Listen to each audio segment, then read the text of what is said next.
ஒரு ஊரில் ஒருத்தர் இருந்தான். ஒரு நாள் காலையில் எழுந்திரிச்சான். ஒரு 10 ரூபாய் எடுத்து சட்டை பையில் வச்சுக்கிட்டான். கடை தெருவுக்கு புறப்பட்டான்.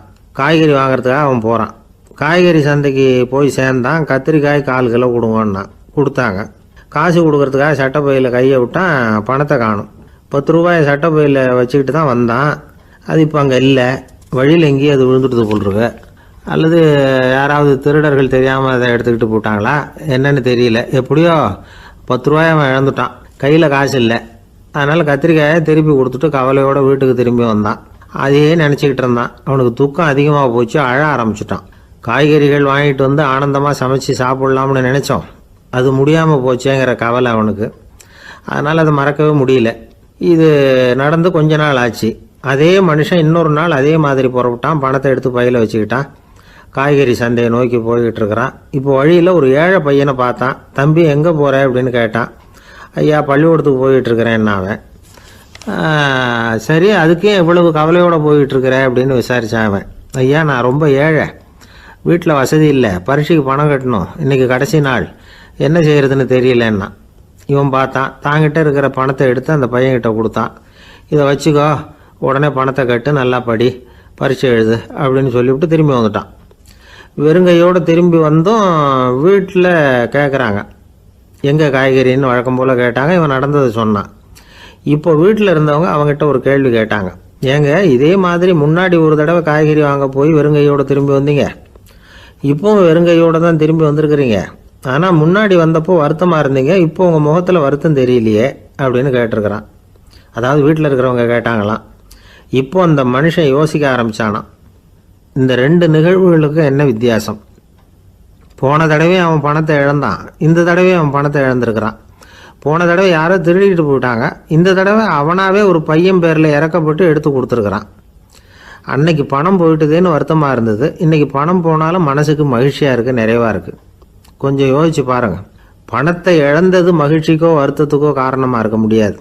அப்படின்னா வேற எது காரணம்? அன்றைக்கு பணத்தை இழந்துட்டேன்னு அழுதான், இன்றைக்கு பணத்தை இழந்தாலும் மகிழ்ச்சியாக இருக்கிறான். ஆகவே மகிழ்ச்சிக்கும் துக்கத்துக்கும் இழப்பு காரணம் அல்ல, இழப்பு பற்றிய நம்முடைய அறிவு தான் காரணம் அப்படிங்கிறது பெரியவர்களுடைய கருத்து. எந்த பொருளும் நமக்கு கவலையை உண்டு பண்ணுறதில்ல, அந்த பொருள் பேரில் நாம் வைக்கிற பற்று தான் கவலையை உண்டு பண்ணுது. பொருள்கள் நம்ம விட்டுட்டு போயிட்டா நாம் அழுதுகிட்டு இருக்கிறோம், நாமே அதுகளை விட்டுட்டு வந்துட்டா மகிழ்ச்சியாக இருக்கிறோம். இந்த உண்மையை புரிஞ்சுக்கிட்டு நம்முடைய வாழ்க்கையை நல்ல விதமாக அமைச்சிக்கணும். ஒரு ஆள் அழுதுகிட்டு இருந்தான். ஏன்டா அழுகுறேன்னு கேட்குறார் ஒருத்தர். இழக்கிறதுக்கு எதுவும் இல்லை, அதனால் அழறேன்னா. என்னடா சொல்கிறேன்னார். கிட்ட வாங்க சொல்கிறேன்னா. இந்த மணி பர்ஸை வேற ஒருத்தன் பாக்கெட்லேருந்து திருடினேன், அப்புறம் தான் புரிஞ்சுது அவங்ககிட்ட இழக்கிறதுக்கு எதுவும் இல்லைங்கிறது. ஆமாங்க இது காலி பர்ஸு, அதனால் இப்போ அழுதுகிட்டு இருக்கிறேன், திருடியும் பிரயோஜனம் இல்லை அப்படின்னு சொல்லிவிட்டு அழுதானா.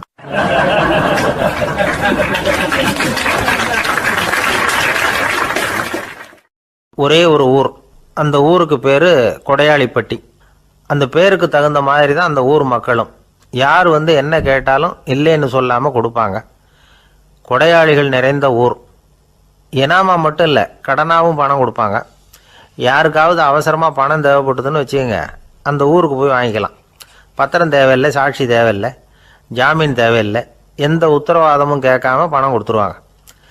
நம்மளால் ஒருத்தனுக்கு பணம் தேவைப்பட்டது, சொந்த பந்தமெல்லாம் கேட்டு பார்த்தா யாரும் கொடுக்குற வழியாக தெரியல. எல்லாரும் அவங்கவுங்க சௌரியத்தை பார்க்குறவங்க, அடுத்தவங்க சௌரியத்தை பற்றி கவலைப்படாதவங்க. இவன் எல்லாரையும் கேட்டு பார்த்துட்டு சோர்ந்து போய் உக்காந்துட்டான். அந்த நேரம் தான் கொடையாளிப்பட்டியை பற்றி கேள்விப்பட்டான். அப்படி ஒரு ஊர் இருக்கிறது தெரிஞ்சதும் அந்த ஊருக்கு வழி கேட்டுக்கிட்டு ஒரு நாள் புறப்பட்டு போனான். வயல்காட்டு வழியாக போக வேண்டியிருந்தது. மெதுவாக நடந்து ஊர் எல்லைக்கு வந்துட்டான்.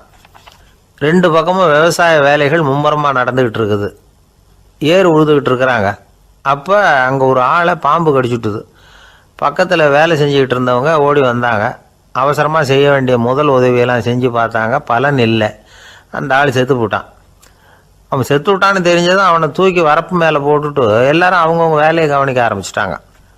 அங்கே ஒரு ஆள் இவனை பார்த்து சொன்னான், ஐயா நீங்கள் போகிற வழியில் இவன் சொந்தக்காரன், இவனுக்கு சோறு கொண்டுகிட்டு வருவான், இவன் இங்கே செத்துட்டான்னு அவங்ககிட்ட சொல்லிவிடுங்க அப்படின்னா. இவனுக்கு ரொம்ப ஆச்சரியம். என்னடா இது, பாம்பு கடிச்சுட்டுதுன்னதும் பதறி அடிச்சுக்கிட்டு ஓடி வந்தாங்க, செத்துட்டான்னதும் பேசாமல் தூக்கி போட்டுட்டு போயிட்டாங்க அப்படின்னு நினச்சிக்கிட்டே நடந்து போகிறான். எதிரில் சோறு கொண்டுக்கிட்டு ஒரு ஆள் வந்தான். இவன் விவரத்தை சொன்னான். அங்கே அவங்க சொந்தக்காரன் பாம்பு கடிச்சு செத்து போட்டான் அப்படின்னா. அவன் கொஞ்ச நேரம் அமைதியாக நின்னான். அதுக்கப்புறமா அங்கேயே வரப்பில் உட்காந்து கொண்டுகிட்டு வந்த சோத்தை தானே சாப்பிட்டு முடித்தான். பேசாமல் எழுந்திரிச்சு திரும்பி போயிட்டான். கொஞ்சம் கூட பதறல, அழலை. இப்படியும் ஒரு ஊரா அப்படின்னு நினச்சி ஆச்சரியப்பட்டுக்கிட்டே இவன் ஊருக்குள்ளே போனான். ஒரு பெரிய மனுஷனை பார்த்து பணம் கேட்டான். அவரும் இவனோட பேரையும் ஊரையும் மட்டும் விசாரிச்சுக்கிட்டு தேவையான பணத்தை கொடுத்துட்டார். பணத்தை வாங்கிட்ட பிறகு தன்னுடைய மனசை அரிச்சிக்கிட்டு இருந்த அந்த விஷயத்தை பற்றி கேட்டான். ஐயா, வழியில் ஒருத்தன் செத்துட்டான், அவனை அப்படியே தூக்கி வரப்பில் போட்டுட்டு எல்லாரும் வயல்வெளி வேலைகளை பார்த்துக்கிட்டு இருக்கிறாங்களே அப்படின்னா. இதுக்கு அந்த பெரியவர் சொன்னார், ஆமாம் அப்படி தான் செய்வோம், வேலை முடிஞ்சு வீட்டுக்கு திரும்புகிறப்போ அவனை தூக்கிட்டு வந்து அடக்கம் பண்ணிடுவோம் அப்படின்னார். ரொம்ப ஆச்சரியமாக இருக்கே அப்படின்னா. ஏன் உங்கள் ஊரில் யாராவது செத்துட்டா என்ன பண்ணுவீங்க அப்படின்னு கேட்டார். என்ன இப்படி கேட்குறீங்க, எங்கள் ஊரில் எல்லாம் பணத்தை தூக்க விட மாட்டாங்க, ஒப்பாரி வைப்பாங்க, கட்டி புரண்டு அழுது புலம்பி தீத்துருவாங்க அப்படின்னா. இவன் பெரியவர் பார்த்தார். அவங்ககிட்ட கொடுத்த பணத்தை லபக்குன்னு பறிச்சுக்கிட்டார். திருப்பி வாங்கிட்டார். இவன் பதறி போய் நிற்கிறான். அவர் சொன்னார், பணத்தையே விட மாட்டேன்னு கட்டுப்பிடிச்சி அழுதா நான் கொடுத்த பணத்தை மட்டும் எப்படி திருப்பி கொடுக்க போகிறேன், போயிட்டு வா அப்படின்னு விரட்டி விட்டாரான். இந்த கதையை நண்பர் ஒருத்தர் சொன்னார். கதை வேடிக்கையாக தெரிஞ்சால் கூட இதில் கருத்து உண்டு. பணம் பிணம் இது ரெண்டையுமே விடுறதுக்கு அவ்வளவு சுலபமாக மனம் வர்றதில்லை. இந்த ரெண்டு விஷயங்கள்லேயும் அறிவார்ந்த செயல்பாடு தேவை. ஒரு பேருந்து மரத்தில் மோதி விட்டுது. எல்லாரும் அடிபட்டு முனைகிட்டு கிடக்கிறாங்க. டிரைவர், கண்டக்டர் இவங்களுக்கும் அடி. அவங்களும் ஒரு பக்கம் கிடக்கிறாங்க. ஒரு மூலையில் கிடக்கிற ஒருத்தன் மெதுவாக முக்கி முனகி கண்டக்டர்னு சத்தம் போடுறான். கண்டக்டர் மெதுவாக நகர்ந்து அவங்ககிட்ட போய் என்னன்னு விசாரிக்கிறார். அவன் ரொம்ப சிரமப்பட்டு வாயை திறந்து ஒரு 15 காசு சில்லற பாக்கி அப்படின்னானான்.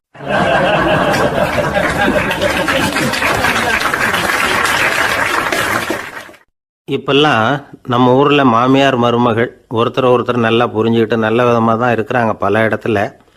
அதனால் நான் இப்போ சொல்ல போகிற கதையை கேட்டுவிட்டு இந்த காலத்தில் அவ்வளவு மோசமாக யார் சார் நடந்துக்கிறாங்க அப்படின்னு கேட்டு யாரும் சண்டைக்கு வரக்கூடாது. இன்னொரு உண்மையையும் சொல்லிவிடுறேன். அதாவது இந்த கதையை நமக்கு எழுதி அனுப்பி இருக்கிறதே கொஞ்ச நாளில் மருமகளாகவும் அதுக்கப்புறம் கொஞ்ச காலத்தில் மாமியாராகவும் ஆக போகிற ஒரு நேயர் தான். சரி, இந்த கதைக்கு வருவோம். அதாவது ஒரு சின்ன குடும்பம். அந்த வீட்டில் மாமியார் ஆட்சி. அவங்க வச்சது தான் சட்டம். பிள்ளையாண்டான் எப்படின்னா அம்மா சொல்கிறதையும் கேட்டுக்குவான், மனைவி சொல்கிறதையும் கேட்டுக்குவான். நமக்கு என்னத்துக்கு வம்புங்கிற டைப்பு. மருமகள் பேரில் குறை கண்டுபிடிக்கிறதுலையே அந்த மாமியாருக்கு ஒரு சுவாரஸ்யம். சின்ன சின்ன விஷயத்துலையெல்லாம் குத்தம் கண்டுபிடிச்சிக்கிட்டே இருக்கிறாங்க. பொதுவாக எல்லாரும் எப்படின்னா ஏதாவது ஒரு காரணத்துக்காக சண்டை போட்டுக்கிட்டு இருப்பாங்க. அந்த அம்மா எப்படின்னா ஏதாவது ஒரு சண்டையை போடுறதுக்காக காரணத்தை தேடிக்கிட்டு இருப்பாங்க. அப்படி ஒரு மனசு. அந்த மருமக பொண்ணு பாவம் பயந்து பயந்து ஒவ்வொரு காரியமும் செஞ்சுக்கிட்டு வந்தது. இப்படியே பல வருஷம் ஓடி போட்டுது. அந்த மாமியாருக்கும் ரொம்ப வயசாகிட்டுது. இருந்தாலும் அந்த பழைய சுபாவம் மட்டும் மாறவே இல்லை. திடீர்னு ஒரு நாள் பக்கவாதம் வந்து அந்த அம்மாவுக்கு ஒரு பக்கம் கை கால் இழுத்துக்கிட்டுது. வாய் சுத்தமாக பேச முடியாமல் போயிட்டுது.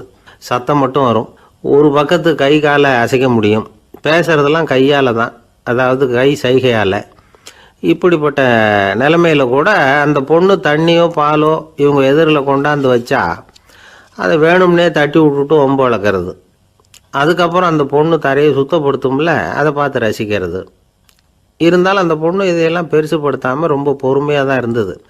ஒரு நாள் வீட்டில் வச்சுருந்த பாலை பூனை குடிச்சிட்டு போயிட்டுது. வயசான காலத்தில் இந்த அம்மா பால் இல்லாமல் கஷ்டப்படுவாங்களே அப்படின்னு நினச்சி பக்கத்து வீட்டில் போய் கொஞ்சம் பால் வாங்கிட்டு காய்ச்சி மாமியார் முன்னாடி கொண்டாந்து வச்சுது அந்த பொண்ணு. வழக்கம் போல் அந்த அம்மா பாலை தட்டி விட்டுட்டாங்க. இது அந்த மருமக பொண்ணு கவனிச்சுட்டுது. இவ்வளவு நாள் பொறுமையாக இருந்த அந்த மருமகளுக்கு இன்னைக்கு இதை பார்த்து தான் அசாத்திய கோபம் வந்துட்டுது. கதவுக்கு பக்கத்தில் சாத்தி வச்சுருந்த உலக்கையை எடுத்து மாமியார் தலையில் போட அது குறி தவறி கழுத்தில் பட அந்த அம்மா கழுத்தை பிடிச்சிக்கிட்டு ஊன்னு கத்த இந்த பொண்ணு ஒன்றும் அலட்டிக்காமல் உலக்கையை எடுத்து மறுபடியும் கதவு பக்கம் சாத்தி வச்சுட்டு அது பாட்டுக்கு நடந்து போயிட்டுது. இருந்தாலும் மனசுக்குள்ளே லேசாக ஒரு பயம். கணவன் வீட்டுக்கு வந்ததும் என்ன விஷயம்னு கேட்டால் எப்படி சமாளிக்கிறது. அன்னைக்குன்னு பார்த்து ரொம்ப நேரம் கழித்து வீடு வந்து சேர்ந்தான் கணவன். உடனே அந்த அம்மா புகார் பண்ண ஆரம்பிச்சுட்டுது. பேச்சு தான் வராத, அதனால் ஒரு பக்கத்து கையால் சைகை காட்டுது. கதவுக்கு பக்கத்தில் இருந்த உலக்க பக்கமாக கையை நீட்டி காட்டி அப்படியே அந்த கையை தன் கழுத்துக்கு பின்பக்கமாக சுற்றி காட்டி நாக்கை வெளியில் நீட்டி நடந்த விஷயத்த புரிய வைக்கிறதுக்கு முயற்சி பண்ணுது. இவனுக்கு ஒன்றும் புரியல. என்ன சொல்கிறாங்க அம்மா அப்படின்னு மனைவிகிட்ட கேட்குறான். அதுக்கு அந்த பொண்ணு ரொம்ப புத்திசாலித்தனமா, என்னங்க உங்கள் அம்மா சொல்கிறது உங்களுக்கு இன்னும் புரியலையா? அவங்க உங்களை பார்த்து என்ன சொல்கிறாங்கன்னா, ஏன்டா உலக்க மாதிரி நிற்கிற, சாக போகிற எனக்கு சங்கிலி எதுக்கு, என் கழுத்தில் கிடக்கிற இந்த சங்கிலியை கழட்டி என் மருமக கழுத்தில் போடுறா அப்படின்னு சொல்கிறாங்க அப்படின்னு தான். ஓ அப்படியா விஷயம்னு சொல்லி அம்மா கழுத்தில் இருந்த சங்கிலியை எடுத்து மனைவி கழுத்தில் போட்டுட்டு, அம்மா உன் விருப்பப்படியே போட்டாச்சு, இனிமேலாவது நிம்மதியாக படுத்து தூங்கு அப்படின்னு சொல்லிவிட்டு உள்ளே போயிட்டான். பார்த்தீங்களா கதையை? அதனால தான் மாமியார்கள் சைகை காட்டுறதுன்னா கூட இனிமேல் ஜாக்கிரதையாக இருக்கணும்.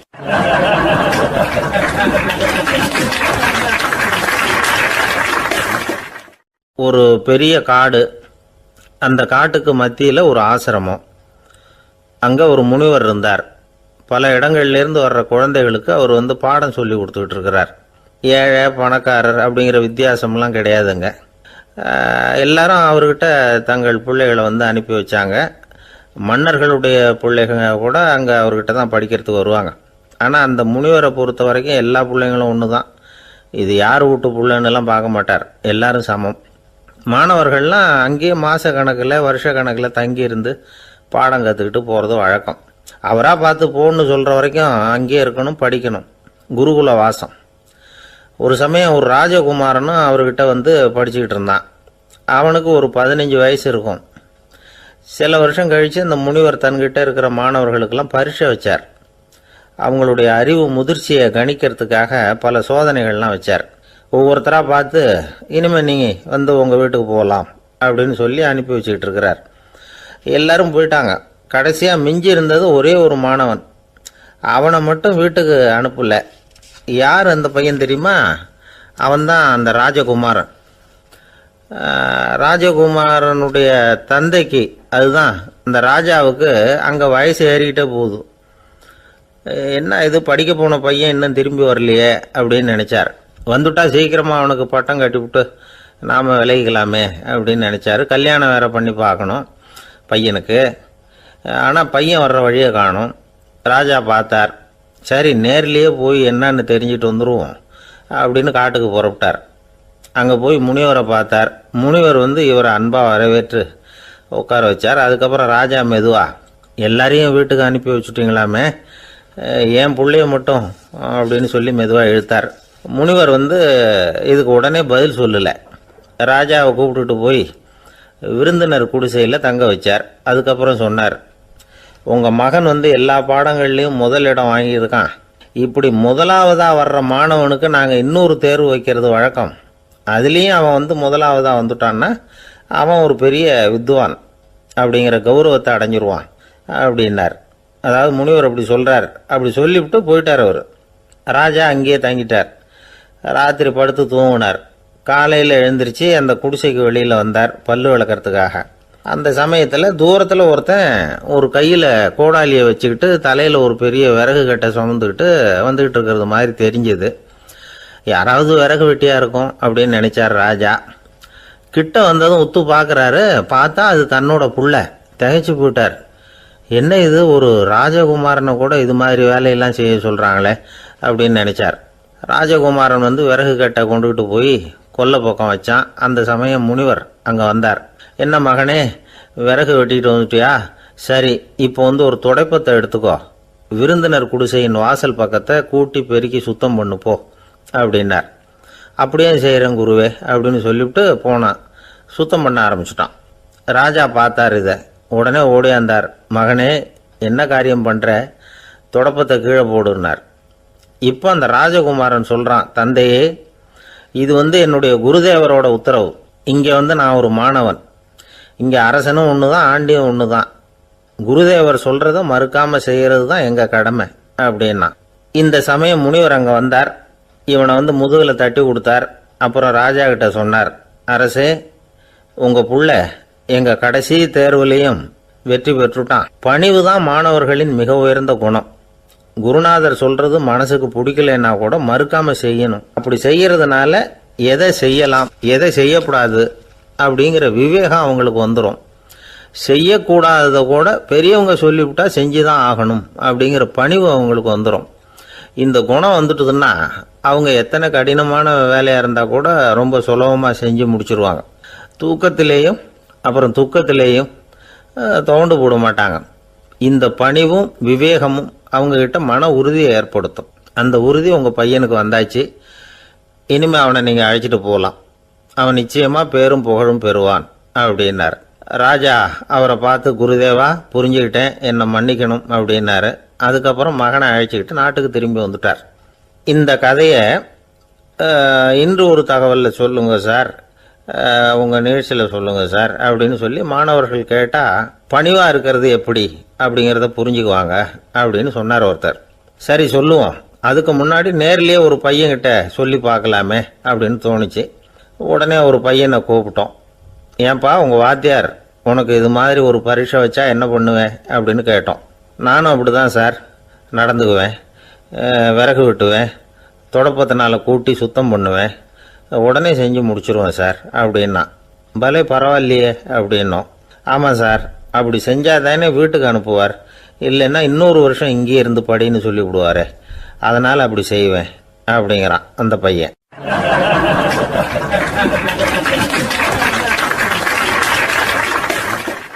இந்த உலகத்தில் உண்மையாகவே வேதாந்தம் பேசுகிறவங்களும் உண்டு, உள்ளுக்குள்ளே வேற மாதிரி இருந்துக்கிட்டு வெளியில் வேதாந்தம் பேசுகிறவங்களும் உண்டு.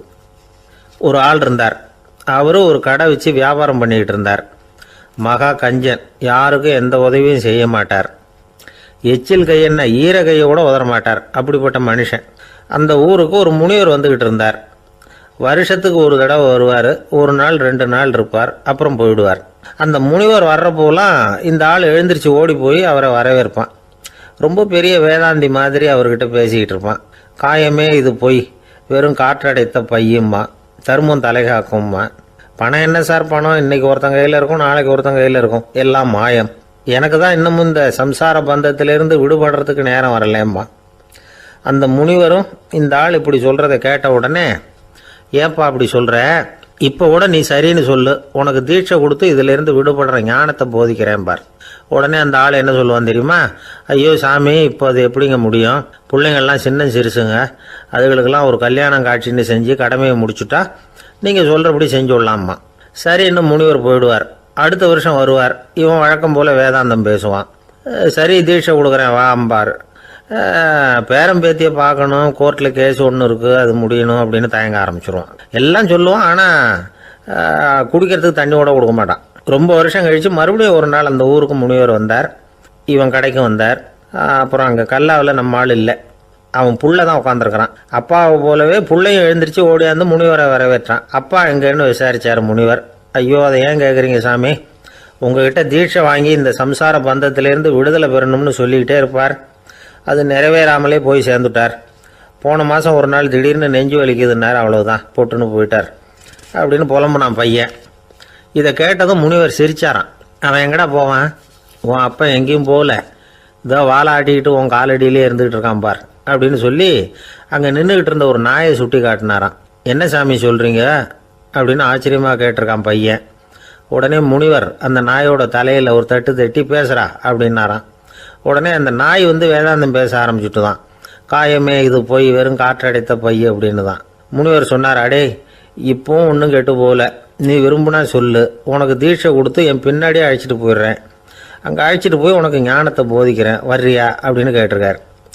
உடனே அந்த நாய் சொல்லிச்சான், ஐயோ அதை ஏன் கேட்குறீங்க சாமி, நான் உண்ணாமல் தின்னாமல் ஏராளமான சொத்து சேர்த்து வச்சுட்டேன், என் பிள்ளைங்க அதோட பெருமை தெரியாமல் ராத்திரி நேரம்லாம் கதவை திறந்து போட்டுட்டு தூங்கிடுவாங்க, அதனால் இப்படி நாயாக பிறந்து ராத்திரி பகலாக சுற்றி சுற்றி காவல் காத்துக்கிட்டு கிடக்கிறேன், இப்போ எப்படி சாமி வர முடியும் அப்படின்னு கேட்டுதான். அறியாமையிலேயே சுகம் கண்டு இப்படி இருக்கிற ஆளுங்களுக்கு எப்படி விடுதலை கிடைக்கும், எப்போ விடுதலை கிடைக்கும் அப்படின்னு கேட்குறார் தசாவதானி, திருக்குறள் பேர் ராமையா. அவர் கேட்குறது நியாயம் தானே. இந்த காலத்து பையன் ஒருத்தன் அப்பா கிட்ட சொன்னான், அப்பா இன்றைக்கி நான் 1 ரூபா மிச்சப்படுத்தி விட்டேன் அப்படின்னு நானும். அப்படியா என்னடா பண்ணேன்னு கேட்டிருக்கார் அப்பா.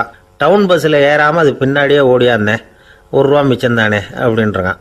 அட பாவி, ஒரு ஆட்டோ பின்னாடி ஓடியாந்துருந்தா 10 ரூபா மிச்சமாயிருக்குமே, வேஸ்ட் பண்ணிட்டியே அப்படின்னாரான் அந்த அப்பா.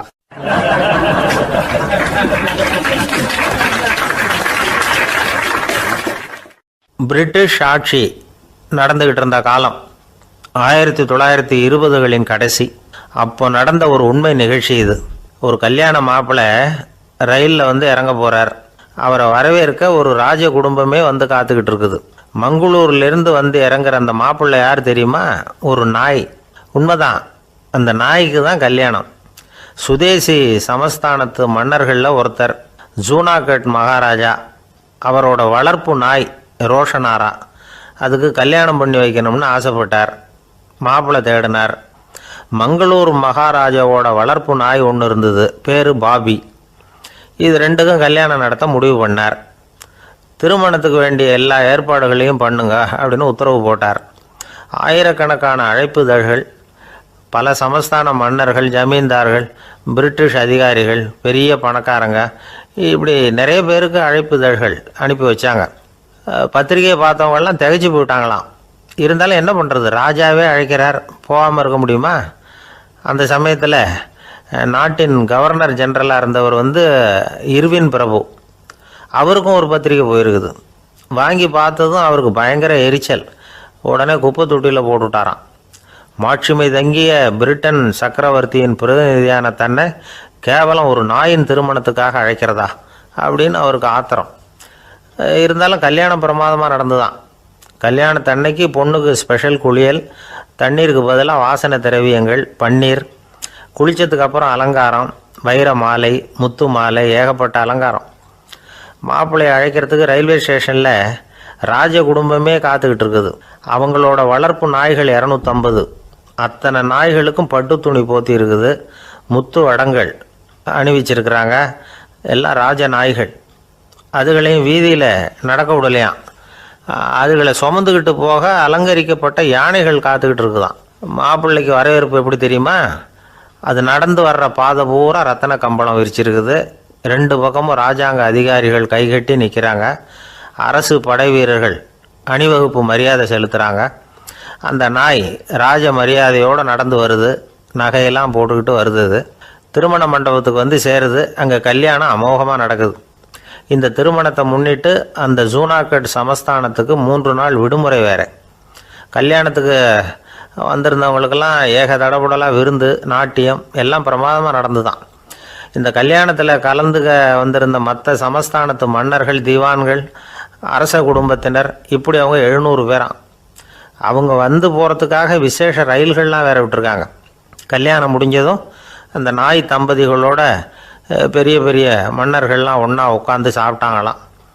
ஏர் கண்டிஷன் அறையில் அந்த தம்பதிகள் கொஞ்ச காலம் வாழ்ந்துருக்கிறாங்க. கொஞ்ச நாளில் மாப்பிள்ளைக்கு மரியாதை குறைய ஆரம்பிச்சுட்டுது. வெளியில் துரத்தி விட்டாங்களாம். அந்த பெண் நாய் மட்டும் ராஜ போகங்களை அனுபவித்து வந்து தான்.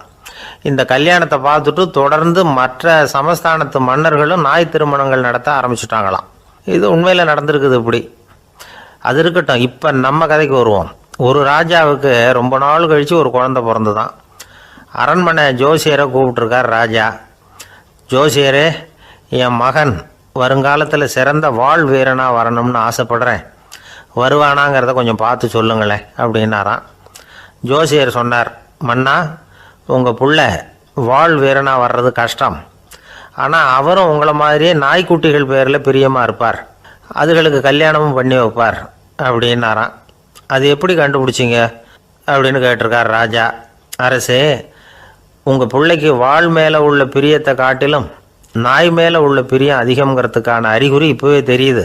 நல்லா கவனித்து பாருங்க. அவர் வாழ்னு கத்துறாரு அப்படின்னாரு. கவனித்து பார்த்துட்டு அப்படி எனக்கு காதில் விழலையே அப்படின்னாராம் மன்னர். அதனால தான் சொன்னேன், அவர் கத்துறது வாழ்னு கத்தலை, வள்ளுன்னு கத்திக்கிட்டு இருக்கார். அதனால தான் அப்படி சொன்னேன் அப்படின்னாராம் அரண்மனை ஜோசியர்.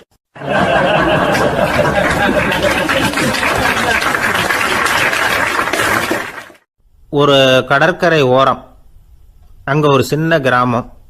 அந்த கிராமத்தில் ஒரு சின்ன பள்ளிக்கூடம். கடற்கரை ஓரத்தில் உள்ள ஒரு விடுதியில் ஓய்வுக்காக ஒருத்தர் தங்கியிருக்கிறார். பள்ளிக்கூடத்தில் ஏதோ விழா நடக்கிறது மாதிரி தெரிஞ்சுது. உடனே அவர் அந்த பக்கமாக வந்தார். இங்கே என்ன நடக்குதுன்னு விசாரித்தார். பள்ளி ஆண்டு விழா நடக்குதுன்னாங்க. உடனே போனார். கண்காட்சி ஒன்று வச்சுருந்தாங்க. உள்ளே போய் பார்த்தார். பள்ளிக்கூடத்தில் படிக்கிற மாணவர்களே சொந்தமாக தயார் பண்ண பொருள்களை காட்சிக்கு வச்சுருக்கிறாங்க. அந்த ஊர் மக்கள்லாம் அதை கூட்டம் கூட்டமாக போய் பார்த்துக்கிட்டு இருக்கிறாங்க. இவரும் ஆர்வமாக அதையெல்லாம் பார்த்துக்கிட்டே போகிறார். ஒரு இடத்துல ஒரு சின்ன ரயில் செஞ்சு வச்சுருந்தாங்க, மாணவர்களே தயார் பண்ணது. மின்சாரத்தால் அது ஓடுறது மாதிரி பண்ணி வச்சுருந்தாங்க. அதில் ஒரு சின்ன பொத்தான் இருக்கும், அது அமுக்குனா ரயில் ஓடும், சுற்றி சுற்றி வரும். மாணவர்கள் எதிரில் நின்று அதுக்கு விளக்கம் கொடுத்துக்கிட்டு இருக்கிறாங்க. இவர் அதை கவனித்தார், ரயில் ஓடுறத பார்த்தார். அங்கே நின்றுக்கிட்டு இருந்த மாணவர்கள்கிட்ட விளையாட்டாக கேட்டார், ஏப்பா இந்த ரயில் எதனால் ஓடுது அப்படின்னு கேட்டார். இவர் சக்தியினால் ஓடுது அப்படின்னாங்க மாணவர்கள். அது என்ன சக்தின்னு கேட்டார். அதுக்கு பேர் மின்சாரம் அப்படின்னாங்க. சரி, நீங்கள் மின்சாரத்தை பார்த்துருக்குறீங்களா அப்படின்னார். நாங்கள் பார்த்தது இல்லைங்க, ஆனால் இதை செய்யறதுக்கு எங்களுக்கு உதவி பண்ண ஆசிரியர் ஒரு பட்டதாரி, ஒரு கால் அவர் பார்த்துருக்கலாம் அப்படின்னாங்க. அவர் எங்கே இருக்காருன்னு கேட்டார். இதோ அழைச்சிட்டு வர்றோம்னு ஓடினாங்க.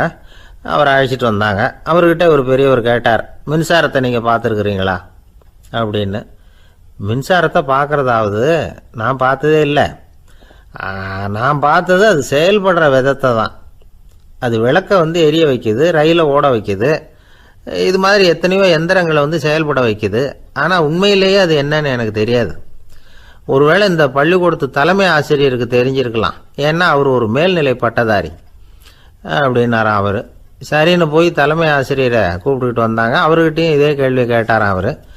மன்னிக்கணும், இந்த கேள்வியை இதுவரைக்கும் யாரும் என்கிட்ட கேட்டதில்லை. சக்தியை யாரும் பார்க்க முடியாது, ஆனால் அது செயல்படும் விதத்தை தான் பார்க்க முடியும் அப்படின்னாராம் அவர். இப்போ இதுவரைக்கும் கேட்டுக்கிட்டு இருந்த பெரியவர் சிரித்தார். சிரிச்சுட்டு சொன்னாராம், சரி அதுக்காக ஒன்றும் கவலைப்படாதீங்க, என்னுடைய பெயர் தாமஸ் ஆல்வா எடிசன் அப்படின்னாராம். இதை கேட்டதும் அங்கே இருந்தவங்களுக்கெல்லாம் அதிர்ச்சி, ஆச்சரியம். என்னது, நீங்கள் தானே எடிசன்? நீங்கள் எவ்வளவு மின்சார கருவிகளை உண்டாக்கி இருக்கிறீங்க, நீங்களா இந்த கேள்வியை கேட்டது அப்படின்னாங்களாம். ஆமாம், நான் தான் கேட்குறேன், ஏன்னா நானே மின்சாரத்தை பார்த்தது கிடையாது அப்படின்னாராம் அவர். அன்புங்கிறது இப்படிப்பட்டது தாங்கிறார் ஓஷோ. அன்புங்கிறது நம்ம உடற்கூறு அமைப்பில் இல்லை, அது நம்ம உடம்புல உள்ள சுத்த சக்தியின் வெளிப்பாடு. அதை உணரத்தான் முடியுமே தவிர பார்க்க முடியாது. அன்பே உன்னை நான் என் இருதயத்தில் வச்சிருக்கிறேன் அப்படின்னுலாம் சொல்லுவான். இதெல்லாம் சும்மா. இது டாக்டர்கள் சொல்கிற இருதயம் கிடையாது. அது ரத்தத்தை தள்ளுகிற ஒரு கருவி, அவ்வளவுதான். ஞானிகள் சொல்லுகிற இதயம் வேற, அது கண்ணுக்கு புலப்படாத ஒரு சக்தி. என்னுடைய இதயம் ரொம்ப விசாலமானது சார் அப்படின்னார் ஒருத்தர். அப்படிங்களான்னு ரொம்ப மரியாதையா, ஆமாங்க டாக்டர் அப்படி தான் சொல்கிறார், கொஞ்சம் வீங்கி போய் பெருசாக இருக்குதான் அப்படின்னார்.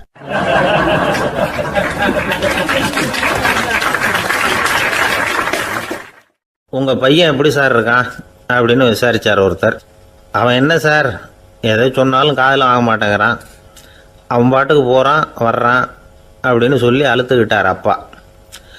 பெரியவங்க சொல்கிறத சின்ன பிள்ளைங்க கேட்கறது இல்லைங்கிறது ஒரு குறை.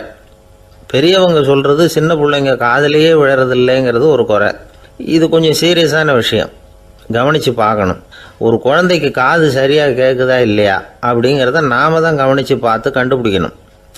அதுவாக நம்மக்கிட்ட தவழ்ந்து அப்பா எனக்கு காது கேட்கல, அழைச்சிட்டு போங்க டாக்டர்கிட்ட அப்படின்னுலாம் சொல்லிகிட்டு இருக்காது.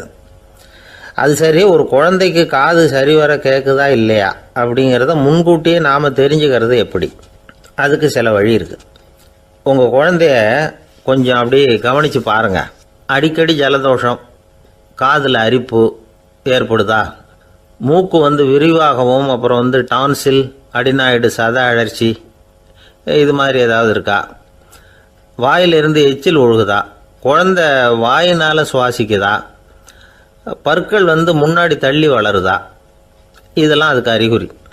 அப்புறம் இந்த VBDF TH இப்படி இந்த ஒலிகள் சேர்ந்த வார்த்தைகளை குழந்தை சரியாக புரிஞ்சுக்காது. இப்போ உதாரணத்துக்கு பட்டுன்னு சொல்லு குழந்தை அப்படின்னீங்கன்னா அது கட்டுன்னு சொல்லும். அதாவது பட்டு சவுண்டை அதால் புரிஞ்சிக்க முடியல. அப்புறம் உங்கள் குழந்தை உங்களை உறக்க பேச சொல்கிறானா, அடிக்கடி கேள்வி கேட்குறானா, சாப்பிட்றப்போ கவனம் இல்லாமல் இருக்கானா, படிப்பில் போதுமான முன்னேற்றம் இல்லையா, வகுப்பில் சரியாக கவனிக்கிறது இல்லையா, இப்படிலாம் இருந்தால் ஆரம்பத்திலேயே டாக்டர்கிட்ட அழைச்சிட்டு போய் சிகிச்சையை ஆரம்பிச்சுடலாம், குணப்படுத்தி விடலாம். குழந்தைக்கு காது சரியாக கேட்கலன்னா நீங்கள் செய்ய வேண்டியது என்ன தெரியுமா? அவனுக்கு காது கேட்கலேங்கிறதுக்காக அவன் முன்னாடி சத்தம் போட்டு பேசக்கூடாது. மெதுவாக சீராக பேசணும், அவனை பார்த்து பேசணும். உங்கள் உதட்டு அசைவுகள் அவனுக்கு உதவும், அதை பார்த்தே புரிஞ்சுக்குவான். நீங்கள் வாயில் வெத்தலை பாக்கு போட்டுக்கிட்டோ புகை பிடிச்சிக்கிட்டோ பேசக்கூடாது. அப்படி பேசினா அவனால் அந்த உச்சரிப்பை சரியாக புரிஞ்சிக்க முடியாது. ஒரு வார்த்தையை சொல்கிறீங்க, அவனுக்கு புரியல அப்படின்னா அதே வார்த்தையை மறுபடியும் சொல்லணும். அவனுக்கு நீங்கள் முதல்ல சொன்ன வார்த்தை புரியலேன்னு நினச்சிக்கிட்டு மறுபடியும் திருப்பி சொல்கிறப்போ அதே அர்த்தம் வரக்கூடிய வேறு வார்த்தையை சொல்லக்கூடாது. இப்படிலாம் நடந்துக்கிட்டால் அவனுக்கு மன திடத்தை ஏற்படுத்த முடியும். இல்லைன்னா அவனுக்கு தாழ்வு மனப்பான்மை வந்துடும். குழந்தைக்கு காது கோளாறுன்னா ஆரம்பத்திலேயே டாக்டர்கிட்ட அழைச்சிட்டு போனால் போதும், குணப்படுத்தி விடலாம். அப்புறம் பார்த்துக்கலாமே அப்படின்னு அலட்சியமாக இருந்துட்டால் தான் கஷ்டம். சில பேர் கோபத்தில் சின்ன பிள்ளைங்க காதை பிடிச்சி திருகிறது உண்டு. இது ரொம்ப தப்பு. காது கையோடு வந்துட்டால் என்ன பண்ணுறது? ஒரு வேடிக்கை கதை, அது கதை தான், நிஜமாக நடந்ததில்லை. அது மாதிரி நடக்காது. ஒரு வேடிக்கைக்காக சொல்லப்படுற கதை. அதாவது ஒரு வீட்டில் அப்பா அம்மாவை பார்த்து சொல்லிகிட்டு இருக்கார், இதை பாரு, நாளைக்கு காலையில் என்னை சீக்கிரம் எழுப்பி விட்ரு, நான் செங்கல்பட்டு வரைக்கும் போயிட்டு வர வேண்டியிருக்கு அப்படின்னாராம். இதை அவங்க பையன் காதில் வாங்கிட்டு இருக்கான். அப்பாவுக்கு சிரமம் வேண்டாமே அப்படின்னு நினச்சி அவனே காலையில் யாருக்கும் தெரியாமல் எழுந்திரிச்சு புறப்பட்டு செங்கல்பட்டுக்கு போட்டான். சாயந்தரமாக திரும்பி வந்தான். அப்பா பையனை காணாமல் அலமோதிக்கிட்டு இருக்கிறார். சாயந்தரமாக பையனை பார்த்ததும் எங்கடா போயிட்டு வந்தேன்னு கேட்டார் கோவமாக. செங்கல்பட்டுக்கு போயிட்டு வந்தேப்பா, நீ வேணா அலைய வேண்டாமேன்னு அப்படின்னா. எதுக்கடா போனேன்னு அதட்டினார். அதான்ப்பா, நீ நேற்று அம்மாக்கிட்ட சொல்லிக்கிட்டு இருந்த, அதை காதில் வாங்கினேன், உனக்காக நான் போயிட்டு வந்தேன் அப்படின்னா. உடனே எந்த காதில் வாங்கினேன் அப்படின்னு சொல்லி காதை பிடிச்சி திருகினார். அந்த காது கையோடு வந்துட்டுது. இது நடந்து கொஞ்ச நாள் கழித்து அந்த அப்பாவும் பையனும் கடத்தெருவில் போய்கிட்டு இருக்கிறாங்க. எதிரில் ஒரு நாய் ஓடி வந்தது. அதுக்கு 2 காதும் இல்லை. என்ன இது, இந்த நாய்க்குட்டிக்கு 2 காதும் இல்லை அப்படின்னார் அப்பா. அதுக்கு பையன் சொல்கிறான், அப்பா அது 2 தடவை செங்கல்பட்டுக்கு போயிட்டு வந்துடுவோம் அப்படின்னானா.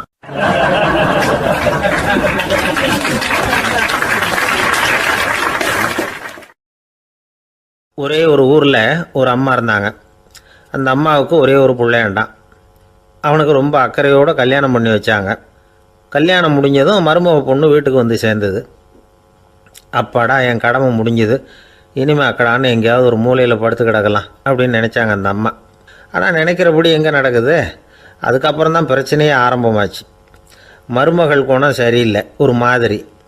அந்த பொண்ணு வீட்டுக்கு வந்ததுமே முதல் வேலையாக மாமியாரை பார்த்து, அதுதான் நான் வந்துட்டேன்ல, இனிமேல் உங்களுக்கு என்ன வேலைங்க, புறப்பட வேண்டியது தானே, காசி ராமேஸ்வரம்னு எங்கேயாவது போங்கோ அப்படின்னுட்டு தான். மாமியாரை பார்த்தாங்க, கொஞ்சம் யோசனை பண்ணாங்க. இந்த பாருமா, நீ இப்படி சொல்கிறதுக்கு முன்னாடியே வீட்டை விட்டு புறப்படணுங்கிற முடிவுக்கு நான் வந்துட்டேன். வீட்டை மட்டும் இல்லை, இந்த உலகத்தை விட்டே கூட போகிறதுக்கு தயாராக இருக்கிறேன். ஆனால் ஒரே ஒரு விஷயத்துக்காக என் உயிரை கையில் பிடிச்சிக்கிட்டு இருக்கிறேன் அப்படின்னாங்களாம். என்ன விஷயம்னு கேட்டது இந்த மருமக பொண்ணு. வேறு ஒன்றும் இல்லை, என் பிள்ளைக்கு கல்யாணம் பண்ணி வச்சுட்டேன். ஒரு பேர புள்ள பிறந்து அதை என் கண்ணால் பார்த்துட்டேன்னா நான் எங்கே வேணும்னாலும் போகிறதுக்கு தயாராக இருக்கிறேன் அப்படின்னாங்களாம் அந்த மாமியார். மாமியார் இப்படி சொல்கிறதுலேயும் நியாயம் இருக்கிறதாக பட்டுது அந்த பொண்ணுக்கு. சரி, அப்படியே இருந்து பார்த்துட்டு போகலாம் அப்படின்னு அனுமதி கொடுத்தது. கொஞ்ச காலத்தில் ஒரு பேரன் பிறந்தான். அந்த அம்மாவும் பேரனை கண்ணால் பார்த்துட்டாங்க. சரி, பேரனை பார்த்தாச்சுல்ல, இனிமேல் புறப்பட வேண்டியது தானே அப்படின்னது மருமக பொண்ணு. மாமியார் பார்த்தாங்க, நீ சொல்கிறது சரிதாம்மா, அதில் ஒன்றும் தப்பு இல்லை. என்னோடய பேரன் உங்களை அம்மா அப்பான்னு கூப்பிடுறத என் காது குளிர கேட்டுட்டு போயிடுறேனே அப்படின்னாங்களாம். சரி, அந்த ஆசையை நிறைவேறட்டும் அப்படின்னு காத்துக்கிட்டு இருந்தாங்க. பேரன் வளர்ந்தான், நடந்தான், பள்ளிக்கூடம் போனால் பெரியவனானா. மருமக பொண்ணு மறுபடியும் மாமியாரை விரட்ட ஆரம்பிச்சுட்டுது, இன்னும் புறப்புள்ளியான்னு. இதை பாருமா, இது வரைக்கும் இருந்துட்டேன். பேரனோட கல்யாணத்தையும் கண்ணால் பார்த்தா தான் இந்த கட்டை வேகும் போல் இருக்குது அப்படின்னு சொல்லி ஒரு மாதிரியாக பேச ஆரம்பித்தாங்க. இதுவும் நியாயமான ஆசையாக தான் படுது அப்படின்னு அது யோசிச்சிருக்கு அந்த பொண்ணு. சரின்னு அதுக்கும் ஒத்துக்கிட்டது. உடனே பேரனுடைய கல்யாணமும் முடிஞ்சது ஒரு வழியாக. இனிமே ஒரு நொடி கூட இங்கே இருக்கக்கூடாது, புறப்படுங்க அப்படின்னு மாமியாரை விரட்டிச்சான் அந்த பொண்ணு. இப்போ அந்த மாமியார் தன்னோட மருமகளை பார்த்து சொல்கிறாங்க, இதோ கிளம்பிட்டேம்மா, என் மூட்டை முடிச்செல்லாம் கட்டிக்கிட்டேன், புறப்பட்டுவிட்டேன். அப்படியே நீயும் உன் துணிமணிகளை மூட்டை கட்டிக்கிட்டு கிளம்பிடும், என்னோட சேர்ந்து 2 பேருமா சேர்ந்து போயிடலாம் அப்படின்னாங்களாம். அந்த பொண்ணு முழிக்குது. முழிக்காதே, உனக்கும் ஒரு மருமக வந்துட்டா, இனிமேல் நீயும் ஒரு மாமியார் தானே, உனக்கும் இனிமேல் இங்கே வேலை இல்லை, புறப்படு அப்படின்னாங்களாம். அப்போ தான் அந்த பொண்ணு சிந்திக்க ஆரம்பிச்சுதான், தன்னோட தவறு புரிஞ்சுதான். இந்த தகவலை கேட்டுக்கிட்டு இருக்கிற மருமகள்லாம் இதை பற்றி கொஞ்சம் யோசித்து பார்க்கணுங்கிறதுக்காகத்தான் இதை சொல்கிறோம் மாமியார்கள் சார்பாக. கொஞ்ச நாளைக்கு முன்னாடி ஒரு பொண்ணை பார்த்து பேசுகிற சந்தர்ப்பம் கிடைச்சிது ஒரு கல்யாண வீட்டில்.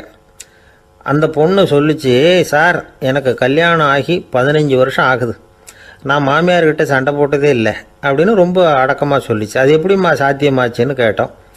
எனக்கு கல்யாணம் ஆகி 15 வருஷம்தான் ஆச்சு, ஆனால் என் மாமியார் செத்து போய் 20 வருஷத்துக்கு மேலே ஆயிட்டுது அப்படின்னுது.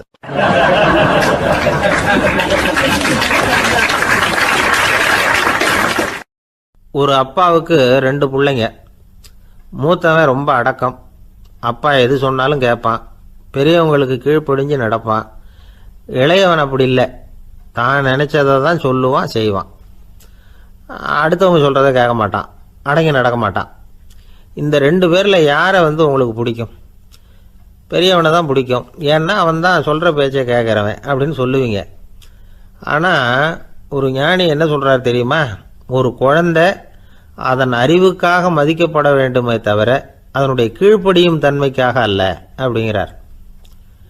நம்ம குழந்தைகளை சுயமாக சிந்திக்கிறதுக்கு நாம் விடுறதில்லை, மற்றவங்கள பார்த்து காப்பி அடிக்கிறதுக்கு தான் நாம் அவங்களுக்கு கற்றுக் கொடுக்குறோம்.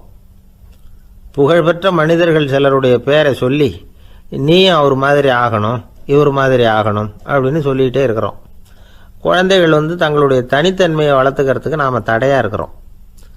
ஒரு குழந்தைகிட்ட அனாவசியமாக நம்பிக்கையை வளர்த்துடக்கூடாது, எந்த கோட்பாட்டையும் திணிக்கக்கூடாது. நாம் ஏற்கனவே அர்த்தமில்லாத கருத்துக்களையும் கொள்கைகளையும் மனசில் போட்டு நிரப்பி வச்சுருக்கிறோம். இந்த உலகத்துக்கு புதுசாக சேர்ந்திருக்கிற ஒரு குழந்தையின் தூய்மையான மனசில் நம்ம கருத்துக்களை அறிமுகம் செய்ய அல்லது திணிக்கிறதுக்கு நமக்கு எந்த அதிகாரமும் கிடையாது. ஒரு குழந்தைய நீ இந்த மதத்தை சேர்ந்தவன் அப்படின்னு பிறந்ததுமே ஒரு முத்திரை குத்தி போடுறோம். இது அதோட சுதந்திரத்தை ஆரம்பத்திலேயே கிள்ளி எறிகிறது மாதிரி தான். நீங்கள் ஒரு மதத்தின் வழிமுறைகளை கடைப்பிடிச்சிக்கிட்டு வர்றீங்க, அந்த வழியில் போய்கிட்டு இருக்கிறீங்க, சரி, அதனால் போகிறீங்க. அதுக்காக உங்கள் குழந்தையையும் அதே வழியில் தான் வரணும் அப்படின்னு கட்டாயப்படுத்துறதுக்கு உங்களுக்கு என்ன உரிமை இருக்குது? அந்த குழந்தை சுயமாக சிந்திச்சு ஒரு முடிவுக்கு வரட்டுமே, அதுக்கு நீங்கள் ஏன் தடையாக இருக்கிறீங்க? நமக்கு உண்மையிலேயே நம்ம குழந்தை மேலே அன்பு இருந்தால் இது மாதிரி திணிப்பு வேலைகளை செய்யக்கூடாது. திணிப்பு வேலைகளிலிருந்து குழந்தைகளை காப்பாற்றினா போதும், அதுதான் ரொம்ப முக்கியம். அடுத்த தலைமுறை அற்புதமான தலைமுறையாக உருவாகும். நாம் தான் சாதி மத சங்கடங்களில் மாட்டிக்கிட்டு தவிக்கிறோம். அவங்களாவது சாதி மத வேறுபாடு இல்லாத சமுதாயத்தை பார்க்கட்டுமே, அந்த சௌகரியங்களை அனுபவிக்கட்டுமே. அதுக்கு நாம் என்ன செய்யணும்னா ஒன்றும் செய்யாமல் இருந்தால் போதும். ஒரு குழந்தைகிட்ட நம்ம கருத்தை திணிக்கும் பொழுது என்ன ஆகுது தெரியுமா? அது அவனை அவங்கிட்ட இருந்தே அப்புறப்படுத்தி விடுது, அவனுடைய தனித்தன்மையை அழிச்சுடுது, அவனை ஒரு எல்லைக்குள்ளே திணிச்சுடுது. இதெல்லாம் அன்புங்கிற பேரால் பெற்றோர்கள் செய்கிற தப்பு. இதெல்லாம் கேட்டுக்கிட்டு இந்த காலத்தில் அப்பா ஒருத்தர் சொன்னார், நான் கருத்துக்களை எல்லாம் என் பையன்கிட்ட திணிக்கிறது இல்லைங்க, ஆனால் அதிகமாக சாப்பிட சொல்லி கட்டாயப்படுத்துவேன் அப்படின்னார். உங்கள் வீட்டு சமையல் அவ்வளோ நல்லா இருக்குமான்னு கேட்டாங்க. நல்லா இருந்தால் நான் ஏன் அவனை சாப்பிட சொல்லி கட்டாயப்படுத்த போகிறேன் அப்படின்னார்.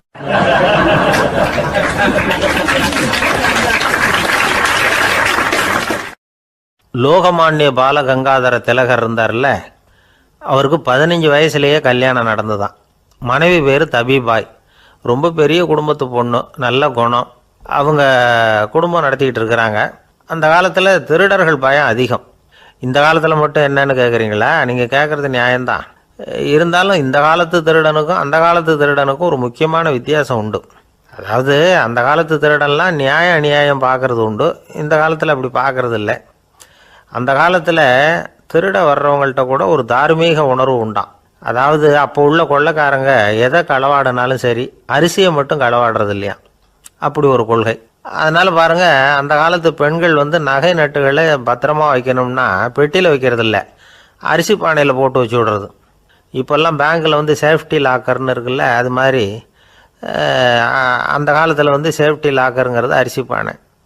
இந்த வளையல், மூக்குத்தி, தோடு இப்படி எதுவாக இருந்தாலும் அதில் போட்டு பத்திரமா வச்சுருவாங்க. திருடன் வந்து அரிசி பானை பக்கம் போகிறதில்ல. ஏன்னா சாப்பிட்ற விஷயத்தில் கை வைக்கக்கூடாது, அது பாவம் அப்படின்னு அவன் நினைக்கிறான். திலகரோட மனைவி தபீபாயும் அதே மாதிரி தன்னுடைய ஆபரணங்களை ஒரு அரிசி பானைக்குள்ளே போட்டு மூடி வச்சுருந்தாங்களாம். இப்படி இருந்தப்போ ஒரு நாள் ஒரு பிச்சைக்கார பொண்ணு வீடு வீடாக பிச்சை கேட்டுக்கிட்டே வந்திருக்குது. திலகர் வீட்டுக்கும் வந்து தர்மம் போடுங்க தாயே அப்படின்னு தான் அந்த பொண்ணு. அந்த அம்மா தபீபாய் காதில் இது விழுந்திருக்கு. உடனே கை நிறைய அரிசி அள்ளிக்கிட்டு வந்து போட்டிருக்கு. பாத்திரத்தில் அரிசியை போட்டதுக்கு அப்புறம் தான் தெரியுது, பளிச்சுன்னு கண்ணில் படுது. அதாவது அந்த அம்மாவோட வைர மூக்குத்தி ஒன்று அரிசியோடு சேர்ந்து அந்த பிச்சைக்கார பொண்ணு பாத்திரத்தில் போய் விழுந்துட்டுது. இந்த அம்மாவுக்கு மனசுக்குள்ளே குழப்பம், என்ன இப்படி ஆகிட்டுதே, மூக்குத்தி போயிட்டுதே, பிச்சை பாத்திரத்திலேருந்து அதை எப்படி எடுக்கிறது அப்படின்னு தயக்கம். வாயை திறந்து அதை கேட்கறதுக்கும் கூச்சம். திண்ணையில் உட்காந்துருந்த திலகர் இவ்வளவையும் பார்த்துக்கிட்டு இருக்கிறார். மனைவியின் மனசுக்குள்ளே நடக்கிற மௌன போராட்டத்தை அவர் நல்லா புரிஞ்சுக்கிட்டாராம். மனைவியை பார்த்து சொன்னாராம், தபீபாய், இது வந்து தெய்வ சம்மதம், அவளுக்கு சேர வேண்டிய மூக்குத்தி அவகிட்ட போயிட்டுது, பிச்சை பாத்திரத்தில் விழுந்த மூக்குத்தியை எடுக்க வேணாம் அப்படின்னாராம். சரின்னு சொல்லிவிட்டு மேற்கொண்டு எதுவும் சொல்லாமல் அந்த அம்மா வீட்டுக்குள்ளே போயிட்டாங்களாம். இந்த காலத்துலலாம் அது மாதிரி நடக்குமா? வெறும் அரிசியை போட்டுட்டு விவகாரம் பண்ணிகிட்டு இருக்க மாட்டோமா? ஒரு பெரிய மனுஷன் வீட்டுக்கு ஒரு பிச்சைக்காரன் வந்தான். ஐயா, நாங்கள் பிச்சைக்காரங்கள்லாம் சேர்ந்து ஒரு சங்கம் வச்சுருக்குறோம், அதுக்கு நிதி சேர்க்குறோம், அதுக்கு ஒரு 100 ரூபா கொடுத்தீங்கன்னா எங்களுக்கு பெரிய உதவியாக இருக்கும் அப்படின்னானா. அதெல்லாம் ஒன்றும் கொடுக்க முடியாது போ அப்படின்னாரான் அவர். அப்படின்னா ஒரு 50 ரூபாயாவது கொடுங்களேன் அப்படின்ட்டுருக்கான். அதுவும் முடியாதுன்னு சொல்லிவிட்டார். 25 ரூபா அப்படின்ட்டுருக்கான். எதுவும் முடியாது அப்படின்னாரான். சரிங்க, இவ்வளவு பெரிய வீட்டுக்கு வந்துட்டு வெறுங்கையோடு திரும்புறது நல்லா இருக்காது, அதனால் சும்மா ஒரு 1 ரூபா மட்டுமாவது கொடுங்க அப்படின்ட்டுருக்கான் அவன். 1 பைசா கூட என்கிட்ட கிடையாது அப்படின்னு விட்டாரான் இவர். அப்படின்னா நீங்கள் ஒரு காரியம் பண்ணுங்களேன் அப்படின்னானா அவன். என்ன செய்யணும் அப்படின்ட்டுருக்கார். எங்கள் சங்கத்தில் நீங்களும் ஒரு மெம்பராக சேர்ந்துருங்க அப்படின்னானா.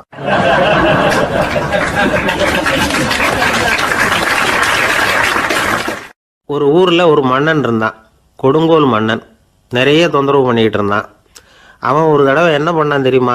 ஒரு தப்பும் பண்ணாத ஒரு இளைஞனை பிடிச்சி ஜெயிலில் அடைச்சுட்டான். அந்த பையனோட சொந்தக்காரங்கள்லாம் ராஜா கிட்ட போனாங்க. அவன் ஒரு தவறும் பண்ணலை, அவனை விடுதலை பண்ணுங்க அப்படின்னு கெஞ்சி கேட்டுக்கிட்டாங்க. மன்னன் வந்து யோசனை பண்ணான். அந்த இளைஞனை கூப்பிட்டுக்கிட்டு வர சொன்னான். அவனை கொண்டாந்து ராஜா முன்னாடி நிறுத்தினாங்க.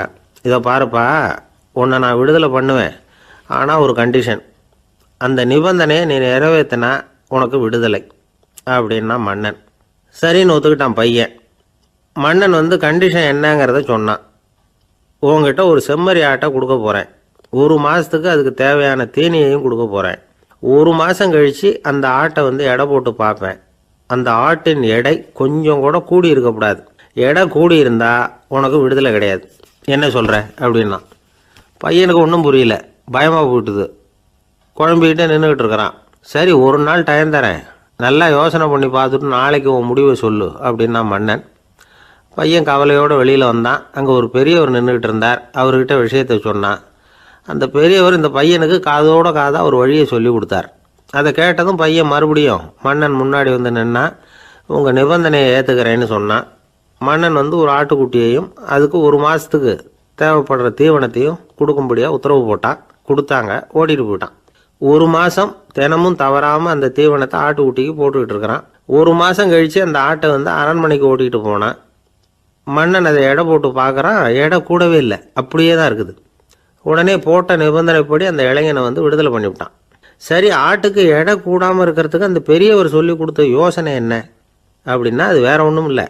அந்த ஆட்டுக்கு எதிரில் அது கண்ணில் படுற மாதிரி ஒரு ஓநாயை கட்டி போட சொன்னார். அவ்வளவுதான். ஆட்டுக்கு ஓநாய்ங்கிறது பிறவி பகை. ஓநாயை பார்த்தா ஆடு நடுங்க ஆரம்பிச்சிரும், அவ்வளவு பயம்.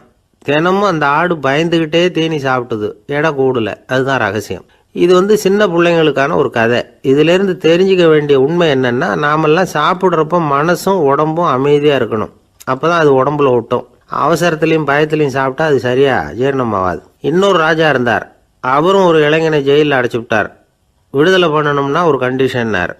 என்னன்னு கேட்டான்.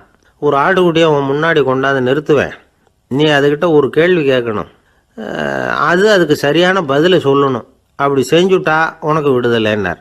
இளைஞன் யோசனை பண்ணி பார்த்தான், சரின்னு ஒத்துக்கிட்டான். அது பிரகாரமே ஆட்டுக்குட்டியை பதில் சொல்ல வச்சுட்டான். என்ன நடந்தது தெரியுமா? ஆட்டுக்குட்டியை கொண்டாந்து நிறுத்தினாங்க. இவன் மெதுவாக அதுக்கிட்ட போனான். அது காதுகிட்ட போய் ஏப்ரலுக்கு அடுத்த மாதம் என்ன மாதம்னு கேட்டான். அது உடனே மேன்னு கத்திச்சு. இவன் விடுதலை ஆயிட்டான்.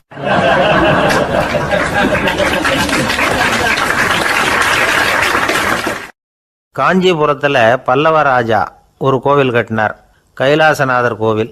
அதுக்கு கும்பாபிஷேகம் பண்ணுறதுக்கு ஒரு நாள் குறிப்பிட்டு அதுக்கு வேண்டிய ஏற்பாடுகள்லாம் பண்ணினார். முதல் காரியமாக கடவுளை வேண்டிக்கிட்டார், நீங்கள் இந்த கும்பாபிஷேகத்துக்கு நேரில் வந்து கலந்துக்கணும்னார். கடவுள் அந்த ராஜா கனவுல வந்தார்.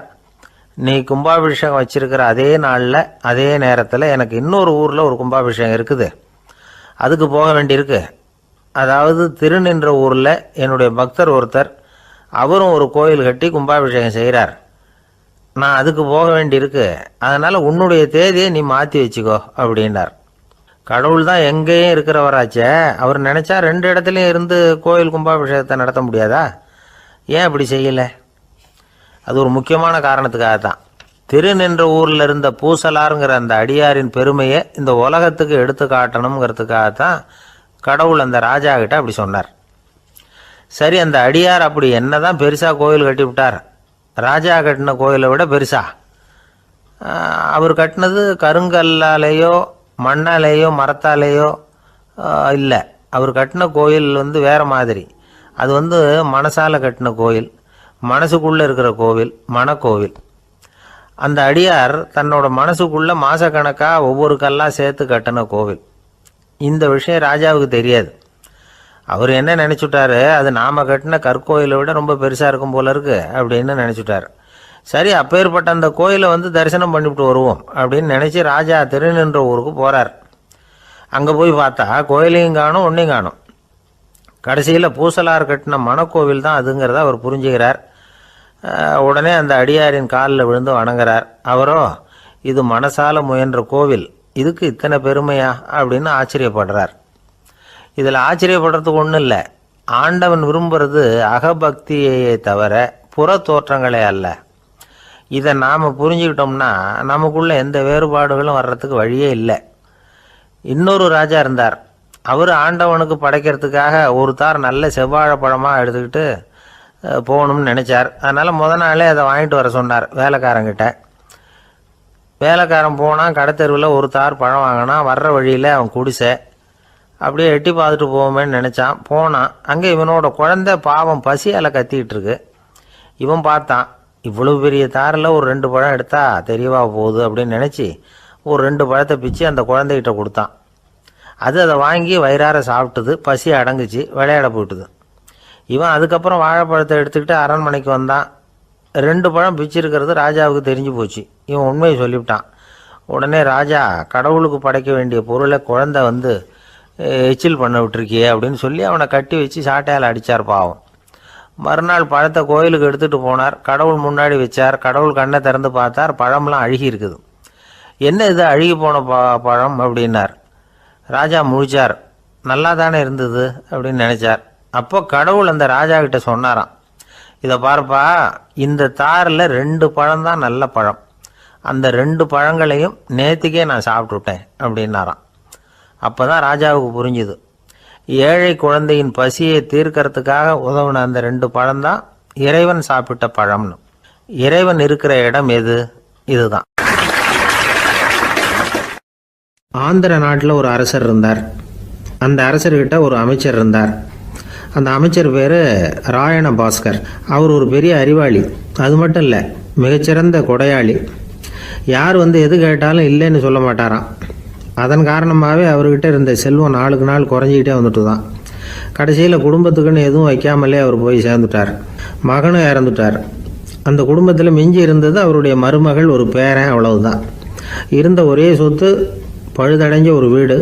அந்த அம்மா மற்ற வீடுகளில் வேலை செஞ்சு தன்னுடைய பிள்ளைய படிக்க வச்சுக்கிட்டு வராங்க. அந்த புள்ள ஒரு பெரிய வள்ளலுடைய பேரங்கிறது அந்த பள்ளி வாத்தியார்களுக்கும் தெரியும். அதனால் அவங்களும் இவங்ககிட்ட கொஞ்சம் அன்பாகவும் அக்கறையாகவும் பழகி பாடம் சொல்லி கொடுத்துக்கிட்டு இருக்கிறாங்க.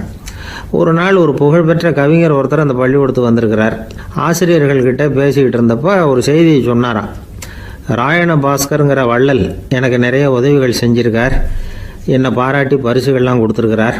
அந்த வள்ளல் வாழ்ந்த கிராமத்தை பார்க்கணுங்கிறதுக்காக தான் இப்போ இங்கே வந்திருக்கிறேன் அப்படின்னாராம். ஆசிரியர் உடனே இந்த பையனை கூப்பிட்டு, இதை பாருங்கள், இவன் யார் தெரியுமா, நீங்கள் குறிப்பிடுகிற அந்த வள்ளலின் பேரன் அப்படின்னு அறிமுகப்படுத்தினாராம். கவிஞரின் கண்களில் ஆனந்த கண்ணீர். அந்த பரவச நிலையிலேயே அந்த வள்ளலை பற்றி கவி பாட ஆரம்பிச்சுட்டாராம். இந்த சின்ன பையன் அதை கேட்டிருக்கிறான். உடனே என்ன பண்ணான் தெரியுமோ, தன் கையில் அணிஞ்சிருந்த ஒரு பொன் வளையலை கழட்டி அந்த கவிஞருக்கு பரிசாக கொடுத்துட்டானான். எல்லாருக்கும் ஆச்சரியம். தாத்தா இருக்கும் நிலையில் கொடுத்தார், பேரன் இல்லாத நிலையிலையும் கொடுக்குறான். பையனை எல்லாரும் பாராட்டினாங்களாம். இருந்தாலும் அவனுக்குள்ள ஒரு பயம் எதுவும் ஆரம்பமாச்சு. பள்ளிக்கூடம் விட்டு வீட்டுக்கு வரும்பொழுது அந்த பயம் இன்னும் அதிகமாயிட்டுது. அம்மா என்ன சொல்லுவாங்களோ தெரியலையே, ஏதோ திடீர்னு தோணிச்சு வளையல கட்டி கொடுக்கணும்னு கொடுத்துட்டோம். குடும்பம் இருக்கிற நிலையில் இப்படி நான் செஞ்சது தப்பா, வீட்டு செலவுக்கே அம்மா எவ்வளவு கஷ்டப்படுறாங்க, வீட்டுக்கு போனதும் என்ன நடக்குமோ தெரியலையே அப்படின்னு நினச்சி பயந்துக்கிட்டே அவன் வீட்டுக்குள்ளே அடி எடுத்து வைக்கிறான். அம்மா கூப்பிட்டு சாப்பாடு போட்டாங்க. அவங்க கண்ணில் படக்கூடாதுங்கிறதுக்காக ஒரு கையை பின்னாடி மறைச்சிக்கிட்டே இருந்தான். அம்மா இதை கவனிச்சிட்டாங்க. ஏய், உன் கையை ஏன் அப்படி வச்சிருக்கிற, உன் கைக்கு என்னாச்சு, ஏதாவது அடிபட்டு போச்சா அப்படின்னு கேட்டுக்கிட்டே கையை எடுத்து பார்க்குறாங்க. வளையல காணலை. வளையல் எங்கே அப்படின்னு கேட்குறாங்க. இவன் தயங்கிக்கிட்டே நடந்ததை சொல்கிறான். அது கேட்டதும் அந்த அம்மாவோட முகம் கோபத்தால் செவந்து போச்சான். முட்டாளே, என்ன காரியம் பண்ண அப்படின்னு கன்னத்தில் அரைஞ்சிட்டாங்களாம். அம்மா, என்னை அடிக்காத, ஏதோ தெரியாமல் தப்பு பண்ணிட்டேன் அப்படின்ட்டுருக்கான். மகனே, வளையலை கொடுத்ததுக்காக நான் உன்னை அடிக்கலை அப்படிங்க, பின்ன எதுக்கு அடித்தேன்னு கேட்டிருக்கான். உன் பாட்டனார் ஒரு பெரிய வள்ளல், அவர் எதையும் பாதி வேலையை செய்கிறதில்ல, அவருடைய பேரை நீ அரைகுறை வேலை செஞ்சுட்டு வந்திருக்கிற அப்படின்னாங்களாம். என்னம்மா சொல்கிறேன்ருக்கான். நீ ஒரே ஒரு வளையலை மட்டும்தானே கட்டி கொடுத்துருக்குற, கொடுக்குறதா இருந்தால் ரெண்டையும் சேர்த்துல கொடுத்துருக்கணும், அதுதானே உங்கள் தாத்தாவுக்கு பெருமை அப்படின்னாங்களாம். அம்மா, தெரியாமல் இப்படி செஞ்சுட்டேன், உங்கள்கிட்டையும் அரை வாங்கிட்டேன் அப்படி இப்படின்னு அவன் சொல்லியிருக்கிறான். இப்போ அம்மா கொஞ்சம் இருங்க, அந்த கவிஞர் இன்னைக்கு நம்ம ஊரில் தான் தங்கியிருப்பார், நாளைக்கு காலையில் தான் அவர் எங்கே இருக்காருன்னு விசாரித்து இன்னொரு வளையலையும் கொடுத்துட்றேன் அப்படின்ட்டுருக்கான். மகனே, நல்ல செயல்களையெல்லாம் நாளைக்குன்னு ஒத்தி போடாத, நாளைக்கு என்ன நடக்குங்கிறது யாருக்கு தெரியும், இப்போவே போ, எங்கே இருக்காருன்னு பாரு அப்படின்ட்டுருக்காங்க. மகன் புறப்பட்டான். பள்ளி ஆசிரியர்கிட்ட போய் கேட்டானா அந்த கவிஞர் எங்கே இருக்காருன்னு. அவர் சொன்னாராம். உடனே போய் அவர் இருக்கிற இடத்துல கதவை தட்டியிருக்கான். ராத்திரி நேரத்தில் இவனை கண்டதும் அவருக்கு ரொம்ப ஆச்சரியம். இவன் இன்னொரு கை வளையலையும் எடுத்து நீட்டியிருக்கான். அவர் திகைச்சு போய் நிற்கிறார். அவரால் என்ன பண்ணுறதுன்னே தெரியல. ஆனந்த கண்ணீர். இது பெரியவர்கள் கூற கேட்ட ஒரு வரலாறு. இன்றைக்கி இப்படிப்பட்டவங்களை பார்க்க முடியுமா? வறுமை வள்ளல் தன்மையை ஒன்று செய்து விடாதுங்கிறதுக்கு இது ஒரு உதாரணம். ஒருத்தன் இன்னொருத்தனை பார்த்து கேட்டானா, எங்கள் தாத்தா உங்கள் தாத்தாவுக்கு 100 ரூபா கடன் கொடுத்துருக்கிறார், அதை எப்போ திருப்பி கொடுக்க போகிறேன்னு. கவலைப்படாத, எங்கள் பேரன் அதை உங்கள் பேரன்ட்ட திருப்பி கொடுத்துருவான் அப்படின்னு நானா அவன்.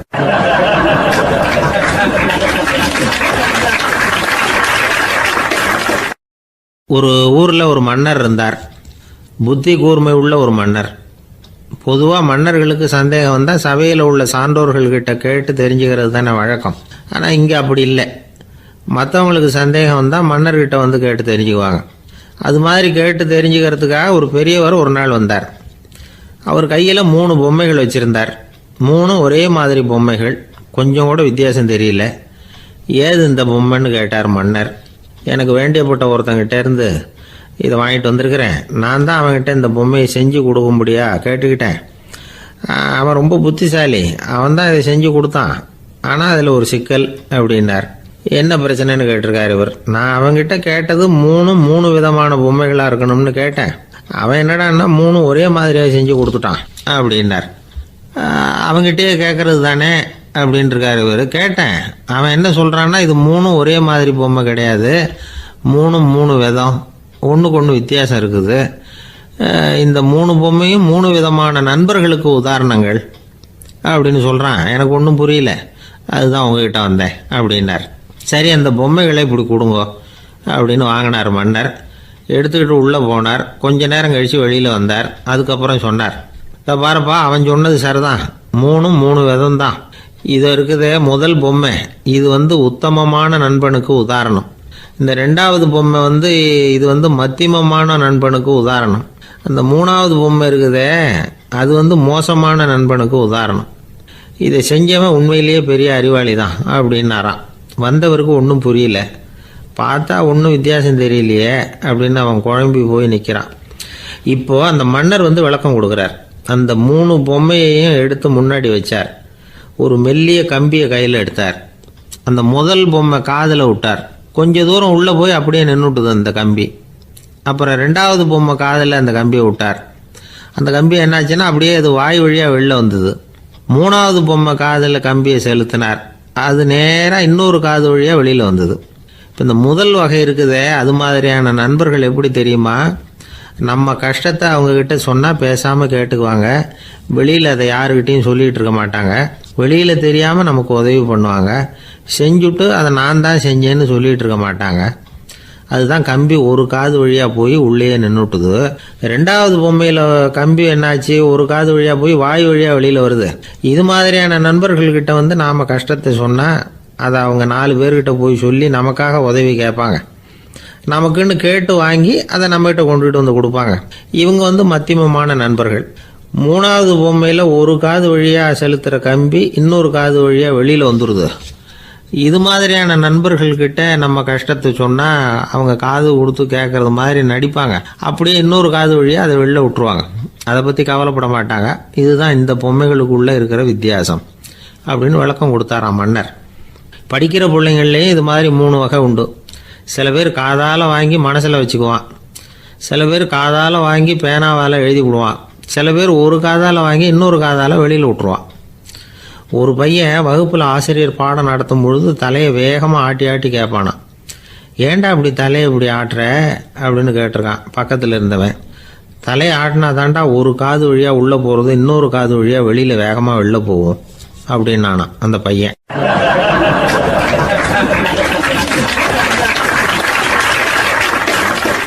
எனக்கு வாழ்க்கையே வெறுத்து போச்சு சார் அப்படின்னு சொல்லிட்டு ஒருத்தர் வந்தார். கொஞ்ச நேரம் பேசினதுக்கப்புறம் அவர் அப்படி சொல்லியிருந்தா அதில் ஒரு அர்த்தம் இருந்திருக்கும். வர்றதுக்கு முன்னாடியே வாழ்க்கை வெறுத்து போச்சுன்னு சொல்லிட்டு வர்றார். என்ன சார் விஷயம்னு விசாரித்தோம். எங்கள் வீட்டில் தினம் 3 வேளையும் ஒரே மாதிரி சாப்பாடு சார், வித்தியாசமே கிடையாது. இப்படியே 3 மாதமாக சாப்பிட்டுக்கிட்டு இருக்கிறேன். அதை விட பட்டினி கிடந்து செத்துடலாம்னு தோணுது அப்படின்னார். ஒரு பெரியவர் சொன்ன தத்துவத்தை சொல்கிறதுக்கு ஆள் கிடைக்காம தவிச்சுக்கிட்டு இருந்தோம். இப்போ ஒருத்தர் கிடைச்சிட்டார். விட்டுலாமா உடனே அவரை உட்கார வச்சு சொல்ல ஆரம்பிச்சிட்டோம். அதாவது நாம் அனுபவிக்கிற உணர்வுகளில் களிப்பு, மகிழ்வு, ஆனந்தம் இது 3க்கும் ஒன்றுக்கு ஒன்று வித்தியாசம் உண்டு. மேம்போக்காக பார்க்குறதுக்கு இது 3 ஒன்று மாதிரி தோணும். ஆனால் அது அப்படி இல்லை. களிப்புங்கிறது உடம்பை பொறுத்தது, மகிழ்வுங்கிறது மனசை பொறுத்தது, ஆனந்தம்ங்கிறது ஆன்மாவை பொறுத்தது. இப்படி இந்த 3 வகையான அந்த சுவைப்புகளின் தன்மையும் வேற வேற. இப்போ முதல்ல களிப்புங்கிறத எடுத்துக்குவோம். நம்ம புலன்களுக்கு களிப்பை தரக்கூடிய பொருள்களுக்கு சில விசேஷ குணம் உண்டு. அது எப்படின்னா, சீக்கிரமே சலிப்பை உண்டு பண்ணும். ஒருத்தர் அந்த பொருளை எடுத்துக்கிட்டா அது இன்னொருத்தருக்கு குறைஞ்சிரும். உணவு, உடை இதெல்லாம் களிப்பை தரக்கூடிய பொருள்கள். இப்போ உதாரணத்துக்கு ஒரு சாப்பாட்டு மேசையில் ஒரு பாத்திரத்தில் 10 இட்லி இருக்குது. அதில் ஒரு 2 இட்லியை நம்ம தட்டில் எடுத்து வச்சு சாப்பிட்றோம். நாம் சாப்பிட்ட அந்த இட்லி நிச்சயமாக எதிரில் உட்காந்துருக்கிறவருக்கு இல்லை, அவருக்கு உபயோகப்படாது. நாம் சாப்பிட்ட அதே இட்லியை அவரும் சாப்பிட முடியாது, அவர் வேறு தான் எடுத்து வச்சுக்கணும். அது மாதிரி நாம் ஒரு சட்டையை எடுத்து போட்டுக்கிறோம். அதே சட்டையை அதே நேரத்தில் இன்னொருத்தர் போட்டுக்க முடியாது. புலன்களுக்கு களிப்பை தரக்கூடிய இது மாதிரி பொருள்கள்லாம் முதல் தடவை நமக்கு கொடுக்குற களிப்பை 2வது தடவையும் கொடுக்காது. 3வது தடவை இன்னும் குறையும். கடைசியில் வெறுப்பாக மாறிடும். ஒவ்வொன்றா இட்லியை தொடர்ந்து சாப்பிட்றோம்னு வச்சுக்கோங்க, முதல் இட்லி தரக்கூடிய சுவையை 30வது இட்லி தராது. முதல் தடவை புது சட்டையை போட்டுக்கிறப்போ நமக்கு இருக்கிற களிப்பு அதே சட்டையை 100வது தடவையாக போட்டுக்கிறோம்னு வைங்க, அப்போ இருக்குமா? இருக்காது. இதுதான் களிப்பு. அதாவது சீக்கிரமே சலிப்பை தரக்கூடியது. ஒருத்தர் எடுத்துக்கிட்டால் இன்னொருத்தருக்கு குறைஞ்சி போகக்கூடியது. ஆனால் மகிழ்ச்சிங்கிறது அப்படி இல்லை. ஒருத்தர் அனுபவிக்கிறதுனால இன்னொருத்தருக்கு குறைஞ்சி போகாது. இப்போ காலையில் சூரியன் உதயம் ஆகிறத பார்த்து சந்தோஷப்படுறோம், அதையே இன்னொருத்தரும் பார்த்து சந்தோஷப்படலாம். ஒரு நல்ல சங்கீதத்தை கேட்குறோம், ஒரு அழகான ஓவியத்தை ரசிக்கிறோம், நீங்கள் ரசிக்கிற அதே நேரத்தில் இன்னொருத்தரும் அதை ரசிக்கலாம். அதனால் அது குறைஞ்சி போகிறதில்ல. இது மகிழ்வு. ஆனால் ஒன்று, ஒரே பாடலை திரும்ப திரும்ப கேட்டுக்கிட்டு இருந்தால் கடைசியில் அலுப்பு தட்டும். அதாவது மகிழ்வுங்கிறது எப்படின்னா, மற்றவங்களோட பகிர்ந்து கொள்றதுனால குறையாது. ஆனால் ஒரே பொருள் மீண்டும் மீண்டும் அனுபவிப்ப தர்றப்போ முதல்ல மகிழ்வு அதிகரித்து அதுக்கப்புறம் அது மங்கி மறைஞ்சு போயிடும். இதுதான் அந்த மகிழ்வுங்கிறதுக்கு இலக்கணம். சரி, இப்போ மூணாவதாக சுகம் தரக்கூடிய ஆனந்தம்ங்கிறது எப்படின்னா, இது நமக்கு உள்ளே இருந்து சுரக்கிறது. மனசு சலனங்கள்லேருந்து விடுபடுறப்போ இந்த ஆனந்தம் நமக்கு கிடைக்கும். இது நிலையான சுகம், ஆத்ம சுகம். களிப்பிலிருந்து மகிழ்வுக்கும் மகிழ்விலிருந்து ஆனந்தத்துக்கும் செல்றது தான் மனிதன் நடத்த வேண்டிய முக்கியமான பயணம். இவ்வளவு விஷயத்தையும் கேட்டுட்டு இந்த காலத்து பையன் ஒருத்தன் வந்தான்.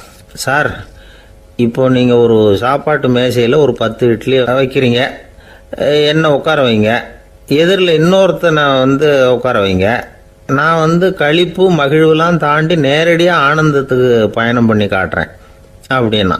ஒன்றும் புரியல அவன் சொன்னது. அது எப்படி, என்ன பண்ணுவ நீ அப்படின்னு சொல்லி கேட்டோம் ஆச்சரியமா. 2 இட்லி சாப்பிட்டா தானே சார் களிப்பு, நான் 10 இட்லியும் மொத்தமாக சாப்பிட்ருவேன், அடுத்தவனுக்கு எதுவும் கிடைக்காது, அவனுக்கு கிடைக்காதபடி நாமே சாப்பிட்டுடுறோம்ல, அதுதானே நமக்கு ஆனந்தம் அப்படின்னு அதுக்கு ஒரு விளக்கம் சொல்கிறான்.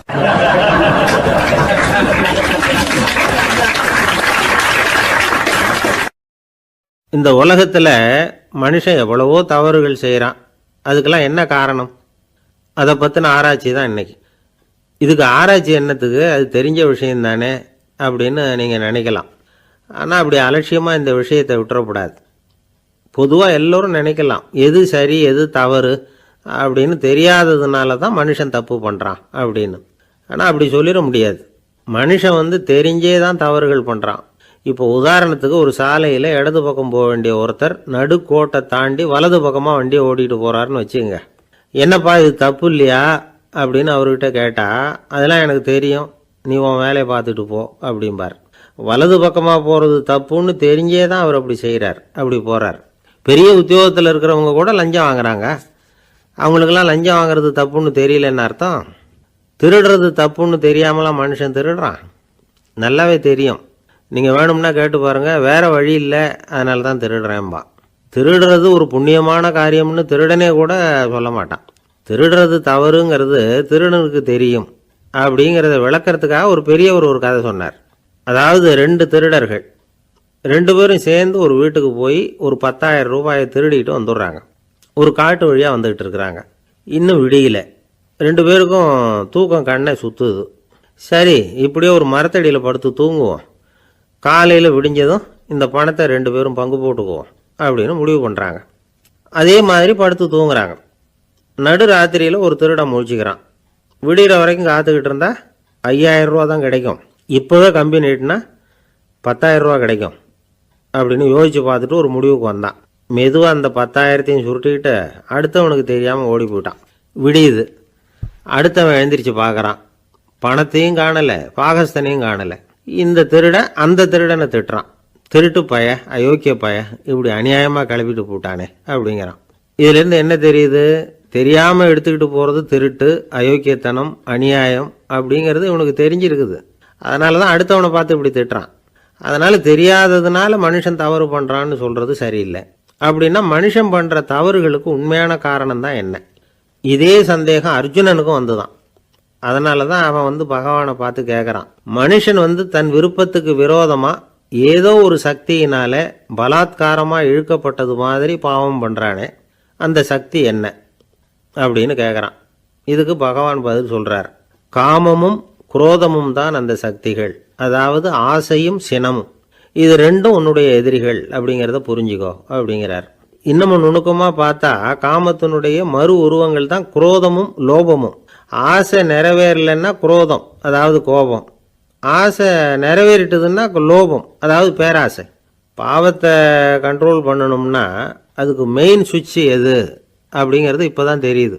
அதுக்கு மனுஷன் தெரிஞ்சே தான் தவறு பண்ணுறான் அப்படின்னு பேசிக்கிட்டோமே. அதுக்கு ஒரு உதாரணம். ஒரு ஆள் ஹோட்டலில் சாப்பிட போனான். சாப்பிட்டு முடித்தான். எழுந்திரிச்சு வந்து முதலாளிகிட்ட பில்லை கொடுத்தான். காசை கொடுக்கல. முதலாளி பணம் கொடுன்னு கேட்டார். இவன் என்கிட்ட பணம் இல்லைன்னா. முதலாளி கொஞ்சம் கூட அலட்டிக்கல. உள்ளே இருந்து ஒரு ஆளை கூப்பிட்டார். இவனை கூப்பிட்டுக்கிட்டு போய் இட்லி மாவு ஆட்ட சொல்லுன்னார். இவனும் கவலைப்படாமல் உள்ளே போயிட்டான். அப்போது அழைச்சிட்டு போகிற ஆள் கேட்குறான், ஏன் சார் சாப்பிட்றதுக்கு முன்னாடி காசு இல்லைங்கிறது உங்களுக்கு தெரியாதா அப்படின்னு கேட்குறான். தெரியும், காசு இல்லைங்கிறதும் தெரியும், காசு இல்லாமல் சாப்பிட்டா மாவாட்டணுங்கிறதும் தெரியும் அப்படின்னா அந்த ஆள். அப்படின்னா நீங்கள் உங்கள் வீட்லேயே சாப்பிட்ருக்கலாமே அப்படின்னு கேட்குறான் அவன். அதுக்கு இவர் சொல்கிறாரு, அது எப்படி, அங்கே சாப்பிட்டாலும் நான் இதே வேலையை தானே செய்ய வேண்டியிருக்கும் அப்படின்னாராம்.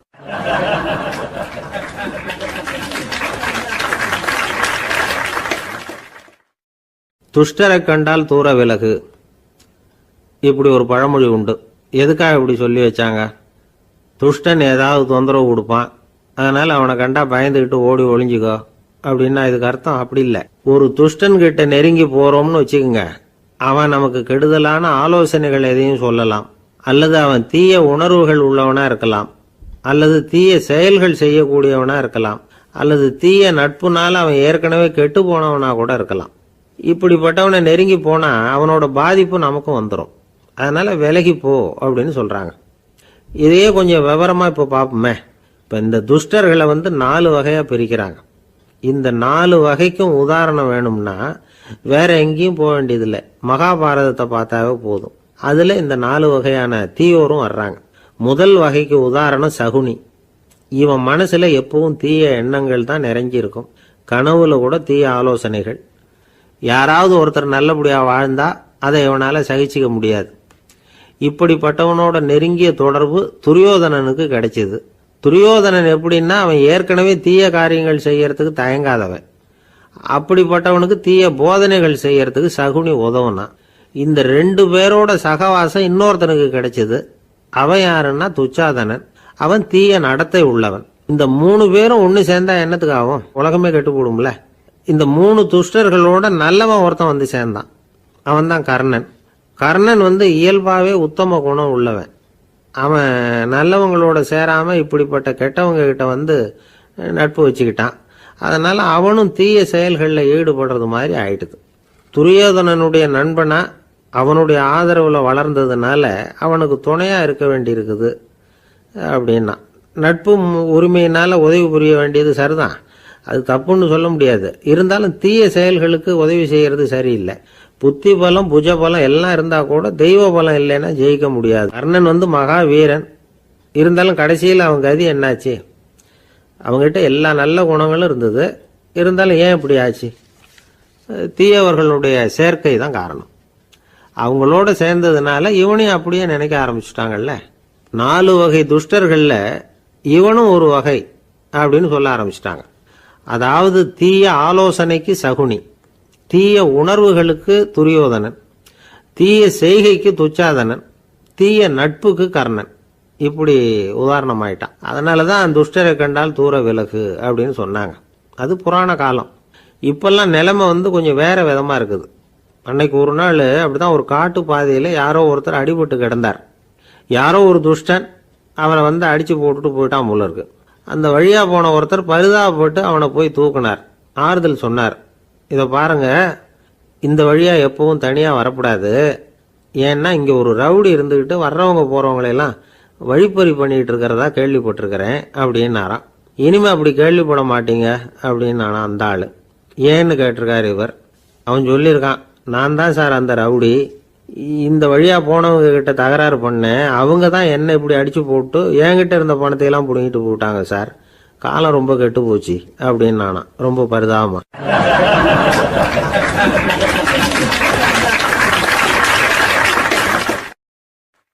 ஒரு ஊர்ல ஒரு பெரிய செல்வந்தர் இருந்தார். பணத்துக்கு பஞ்சம் இல்லை. அதனால இந்த உலகத்துல முடியாத காரியம் எதுவும் இல்லைன்னு நினைச்சார். பணம் இருந்தாலும் அந்த நினைப்பு தானா வந்துடும். அதனால இவரும் அப்படி நினைச்சதுல ஒன்றும் தப்பு இல்லை. அந்த ஊருக்கு குருநானக் ஒரு தடவை வந்தார். அவருக்கு இந்த செல்வந்தர் ரொம்ப பிரமாதமாக ஒரு வரவேற்பு கொடுத்தார். ஊர் எல்லையிலேயே எங்கள் வீட்டுக்கு வந்து விருந்து சாப்பிட்டுட்டு போகணும்னு கேட்டுக்கிட்டார். அவரும் சரின்னு ஒத்துக்கிட்டார். உடனே தன்னுடைய பங்களாவில் ஒரு பெரிய விருந்துக்கு ஏற்பாடு பண்ணார். குருநானக்கை அழைச்சிட்டு வீட்டுக்கு போனார். உட்கார வச்சார். ஐயா, நான் இந்த ஊர்லேயே ரொம்ப பெரிய வசதி உள்ளவன். என்னால் எல்லாம் முடியும். உங்களுக்காக நான் என்ன செய்யணும்னு சொல்லுங்கள். எதுவாக இருந்தாலும் பரவாயில்ல, எவ்வளவு செலவானாலும் பரவாயில்ல, என்னால் செய்ய முடியும். என்ன செய்யணும்னு சொல்லுங்கள், அது போதும், நான் செய்கிறேன் அப்படின்னு நான் ரொம்ப பணிவா. இதை கேட்டதும் குருநானக் சிந்திச்சார் கொஞ்ச நேரம். அதுக்கப்புறம் தன்னோட சட்டை பைக்குள்ளே கையை விட்டு ஒரு பழைய ஊசி ஒன்று எடுத்தார். அந்த செல்வந்தர்கிட்ட கொடுத்தார். இதை பாருங்கள், இவ்வளவு தூரம் நீங்கள் கேட்கறதுனால சொல்கிறேன். எனக்கு நீங்கள் செய்ய வேண்டிய உதவி இதுதான்னார். ஊசியை கையில் வாங்கிக்கிட்டு இதை என்ன செய்யணும்னு சொல்லுங்க அப்படின்னார் அவர். நீங்கள் செய்ய வேண்டியது என்னென்னா, இந்த ஊசியை பத்திரமா வச்சிருக்கணும். நாம் 2 பேரும் இறந்து போனதுக்கு பின்னாடி இன்னொரு உலகத்தில் நாம் சந்திக்கக்கூடிய வாய்ப்பு இருக்குது. அப்போ இந்த ஊசியை என்கிட்ட கொண்டாந்து கொடுக்கணும். இதுதான் நீங்கள் எனக்காக செய்ய வேண்டிய உதவி அப்படின்னார் குருநானக் லேசாக சிரிச்சுக்கிட்டே. இதை கேட்ட உடனே இந்த பெரியவர் முழிக்க ஆரம்பிச்சிட்டார். அது எப்படிங்க, நான் சாகிறப்ப எப்படி இந்த ஊசியை எடுத்துக்கிட்டு இன்னொரு உலகத்துக்கு வர முடியும்னார். ஊசி மாதிரி ஒரு சின்ன பொருளை கூட இந்த உலகத்தை விட்டு நாம் போகிறப்ப எடுத்துகிட்டு போக முடியாதுங்கிறப்போ உங்களோட செல்வத்தையெல்லாம் எப்படி அங்கே எடுத்துகிட்டு வர போகிறீங்க அப்படின்னு கேட்டார் குருநானக். அதுக்கப்புறம் தான் அந்த பெரியவர் யோசிக்க ஆரம்பித்தாராம். குருநானக் சொல்கிறார், இதை பாருங்கள், நாம் செய்கிற நல்லது கெட்டது தான் கடைசி வரைக்கும் நம்ம கூட இருக்கும். அடுத்தவங்க நல்லா இருக்கணுங்கிறதுக்காக பொருளை செலவு செய்யணும். அப்படி செய்யலைன்னா எந்த பிரயோஜனமும் இல்லை அப்படின்னார். அதுக்கப்புறம் தான் அந்த செல்வந்தரின் அறிவு கண் திறந்து தான். உடனே குருநானக்கை வணங்கினார். ஐயா, என்கிட்ட இருந்த ஆணவம் போயிட்டுது. இனிமேல் என்கிட்ட இருக்கிற செல்வத்தை நல்ல வழியில் செலவழிப்பேன் அப்படின்னாராம். நம்மக்கிட்ட இருக்கிற பணம் எப்பவும் நம்ம கூடவே வந்துக்கிட்டு இருக்காதுங்கிறதுக்கு இது ஒரு உதாரணம். அதுக்காக நாம் பணம் சேர்க்கறத பற்றி கவலைப்பட வேண்டியதில்லை, பேசாமல் படுத்து தூங்கிக்கிட்டு இருந்தால் போதும் அப்படின்னு இதுக்கு அர்த்தம் பண்ணிக்கக்கூடாது. முறையான வழியில் பணம் சேர்க்கணும், அதை முறையான வழியில் செலவு பண்ணணும். அதனால் ஏற்படக்கூடிய மன நிறைவு இருக்குது பாருங்கள், அது அனுபவித்தவங்களுக்கு தான் தெரியும். சொர்க்கத்துக்கு போகிறவங்க இங்கேருந்து பணத்தை எடுத்துகிட்டு போக முடியாது. ஆனால் நம்ம செல்வத்தை இங்கே மற்றவங்களுக்கு பயன்பட செய்து அதனால் ஏற்படுற புண்ணியம் இருக்குது பாருங்கள், அதை எடுத்துகிட்டு போக முடியுமா. இதுதான் ஆன்மீகவாதிகள்லாம் சொல்கிற கருத்து. ஜான் நியூட்டன் ஒருத்தர், அவர் சொன்னார், நான் எப்போவாவது சொர்க்கத்துக்கு போய் சேர்ந்தேன்னா அங்கே 3 அதிசயங்களை பார்ப்பேன்னார். என்னன்னு கேட்டாங்க. நான் யார் யார் இருக்க மாட்டாங்கன்னு நினச்சிக்கிட்டு இருந்தானோ அவங்களில் சில பேர் அங்கே இருப்பாங்க, அது ஒரு பெரிய அதிசயம்னார். சரி, அடுத்தது என்ன? 2வது அதிசயம் என்னன்னா, அங்கே இருப்பாங்கன்னு நான் எதிர்பார்த்த சில பேர் அங்கே இருக்க மாட்டாங்க அப்படின்னார். சரி, 3வது பெரிய ஆச்சரியம் என்ன அப்படின்னா, நான் அங்கே இருக்க பாருங்க, அதுதான் அந்த 3வது அதிசயம் அப்படின்னாராம்.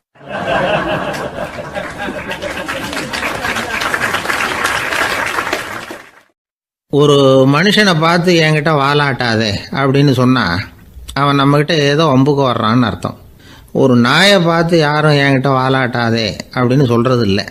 ஏன்னா நாய் வாலாட்டுனா அது நம்மக்கிட்ட தன்னுடைய நன்றியை தெரிவிக்கிறதாக நினச்சிக்கிட்டு இருக்கிறோம். ஆனால் அது அப்படி இல்லை அப்படின்னு சொல்கிறாங்க அது சம்பந்தமான நிபுணர்கள். ஒரு நாய் தன்னுடைய வாலை இந்த பக்கமும் அந்த பக்கமுமா இப்படியும் அப்படியும் ஆட்டிக்கிட்டு இருந்தா அது பதட்டத்தில் கூட இருக்கலாம். நாய் நட்பாக இருந்தாலும் வாலாட்டும், ஆத்திரத்தில் இருந்தாலும் வாலாட்டும், கோபத்தில் இருந்தாலும் வாலாட்டும், குழப்பத்தில் இருந்தாலும் வாலாட்டும், மகிழ்ச்சியாக இருந்தால் கூட அது வாலாட்டும். அதை நாம் தப்பாக புரிஞ்சுக்கிட்டு அதுக்கிட்ட போய் மாட்டிக்கக்கூடாது. நாயை பற்றி எனக்கு நல்லா தெரியும் அப்படின்னு சொல்கிறவங்க கூட அதுக்கிட்ட கடி வாங்கிட்டு நிற்கிறது உண்டு. நிபுணர்கள் என்ன சொல்கிறாங்க தெரியுமா? எப்போவுமே நாய்கள் திடீர்னு கடிச்சு விடுறதில்ல, கடிக்கிறதுக்கு முன்னாடி சில அறிகுறிகளை காட்டும். அதை சரியாக புரிஞ்சுக்கிட்டோம்னா தப்பிச்சிக்கலாம். ஒரு வீட்டுக்கு போகிறீங்க, அங்கே புதுசாக ஒரு நாயை பார்க்குறீங்க, உடனே அதுக்கிட்ட போய் குனிஞ்சு சிரிச்சுக்கிட்டே அது தலையில் தட்டுறீங்க. இது ரொம்ப தப்பான். ஒரு நாய் இன்னொரு நாயை நேருக்கு நேர் பார்த்து பல்ல காட்டுனா அது தன்னுடைய தன்முனைப்பை காட்டுதுன்னு அர்த்தமா. உன்னை விட நான் பெரியவன் அப்படின்னு சொல்லுதுன்னு அர்த்தம். அதனால் நீங்கள் அது மாதிரி கிட்ட போய் சிரிக்கிறோம் அப்படின்னு நினச்சிக்கிட்டு பல்ல காட்டினா உங்களையும் எதிரியாக நினச்சிரும். இன்னொரு விஷயம் என்னென்னா, தலையில் தட்டுனா நாய்க்கு பிடிக்காது. அது தன்னை அடக்கிறதாகவும் அச்சுறுத்துறதாகவும் நினச்சிக்கிட்டு இருக்கும். சரி, அப்படின்னா புதுசாக ஒரு இடத்துல அல்லது வீட்டில் நாய்க்குட்டியை பார்த்தா என்ன பண்ணுறது? நீங்கள் சும்மா இருங்க, அதுவாக கிட்ட வரட்டும். அதுக்கப்புறம் அதுக்கிட்ட கனிவாக பேசுங்க. கன்னம், மார்பு, தோல் இங்கெல்லாம் தட்டலாம், தப்பு இல்லையா? தலையில் தான் தட்டப்படாதான். ஒரு நாய் வந்து உங்களை நோக்கி ஓடி வருது, நீங்களும் ஓடுனா அது துரத்த ஆரம்பிச்சிடும். அசையாமல் சில மாதிரி நின்றுடுங்க, அது கிட்ட வராது. அதுக்கு ஆர்வம் இல்லாமல் போயிடும். ஒரு தெருவில் சின்ன பிள்ளைங்க நிறைய பேர் விளையாடிக்கிட்டு இருக்கிறாங்க. அப்போ சில நாய்கள் அங்கே ஓடி வருது. எல்லாரும் ஓடினாங்க. அப்படி ஓடுறப்போ ஒரு பையன் கால் தடிக்கு கீழே விழுந்துட்டான். என்னாச்சு தெரியுமா? துரத்திக்கிட்டு வந்த நாய்கள்லாம் கீழே விழுந்தவன ஒன்றும் செய்யலை, அவன்கிட்டே போகல. ஓடிக்கிட்டு இருந்தாங்கல்ல பசங்க, அவங்கள துரத்திக்கிட்டு அவங்க பின்னாடி ஓடிச்சான். அதுதான் நாய்களுடைய சுபாவம். ஒரு நாய் நம்மளை நேருக்கு நேர் முறைச்சி பார்க்குதுன்னு வச்சுங்க, நாமளும் அதை முறைச்சி பார்க்கக்கூடாது. நாம் வேறு பக்கம் எங்கேயாவது பார்க்க ஆரம்பிச்சிடணும். ஒரு நாய் வந்து கோபமாக இருந்ததுன்னா அதோட வால் வந்து உறுதியாக நேராக நிற்கும். ஒரு நாய் பணிந்து போனால் அல்லது பயந்து போனால் அது தன்னோட வாலை காலுக்கு நடுவில் வச்சுக்கும்.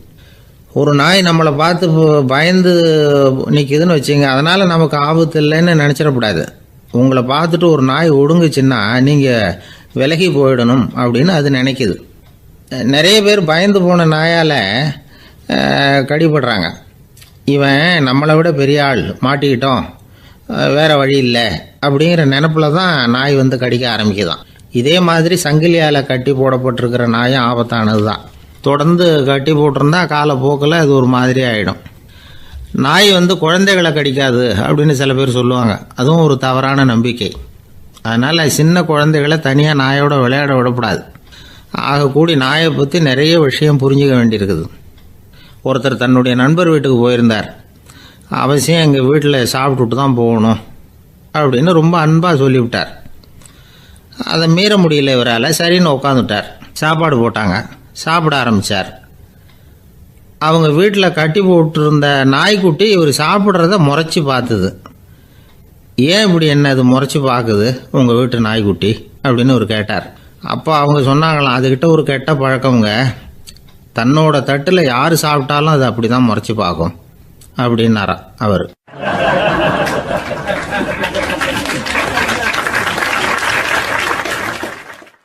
இன்பம் துன்பம் இது ரெண்டும் சேர்ந்தது தான் வாழ்க்கை. இது எல்லாரும் சொல்லிகிட்டு இருக்கிற ஒரு உண்மை. அது சரி, இது ரெண்டும் வர்றதுக்கு என்ன காரணம்? துறவி ஒருத்தர் யோசித்து பார்த்துருக்கார். இன்ப துன்பம் தோன்றுவதற்கு முக்கியமாக 6 காரணங்கள் உண்டு அப்படிங்கிறார் அவர். அது என்னங்கிறத நாமளும் தெரிஞ்சு வச்சுக்குவோமே. இப்போ முதல் காரணம் சுயநலம். ஒரு தாயார் வந்து தன்னுடைய சுயநலம் கருதி தன்னுடைய மகன் இன்பமாக இருக்கணும்னு ஆசைப்படுறாங்க. மகனும் அப்படியே ஆசைப்படுறான். அதனால் தாயாரின் இன்ப துன்பங்களை பார்த்துட்டு மகனும் இன்ப துன்பம் அடையிறான். அந்த அம்மாவுக்கும் அதே நிலைமை தான். 2வது காரணம் உறவு. நான் துறவியான பிறகு கூட உறவுங்கிற காரணத்தினால தான் தாயாருடைய சுக துக்கங்களை கண்டு நானும் சுக துக்கம் அடைகிறேன். என் தாயாருடைய நிலைமையும் இதுதான் அப்படிங்கிறார் ஒரு துறவி. 3வது காரணம் என்னென்னா அறிமுகம். எனக்கு அறிமுகமான ஒருத்தரை ரயில் நிலையத்தில் சந்திக்கிறேன். அவர் தன்னுடைய பணப்பையை எங்கேயோ தொலைச்சி விட்டு வருத்தப்பட்டுக்கிட்டு இருக்கிறார். நானும் வருத்தப்படுறேன். அந்த சமயத்தில் யாரோ ஒருத்தர் இதுதானே அவங்க பணப்பை அப்படின்னு சொல்லி கொண்டாந்து நீட்டுறார். பணப்பையை தொலைச்சவர் சந்தோஷப்படுறார், நானும் சந்தோஷப்படுறேன். இது அந்த துறவி சொல்கிற அனுபவம். 4வது காரணம் என்னென்னா கருணை. எனக்கு முன்னே பின்னே தெரியாத ஒருத்தனை யாரோ ஒருத்தன் அடித்து காயப்படுத்தி போடுறான். கருணை காரணமாக நான் அதுக்காக துக்கப்படுறேன். 5வது காரணம் எதையும் நம்புறது. ஒரு பசுமாட்டை ஒரு முரணை அடிச்சுக்கிட்டு இருக்கிறான் அப்படின்னு ஒருத்தர் வந்து நம்மகிட்ட சொல்கிறாருன்னு வைங்க, உடனே நான் துக்கப்படுறேன்.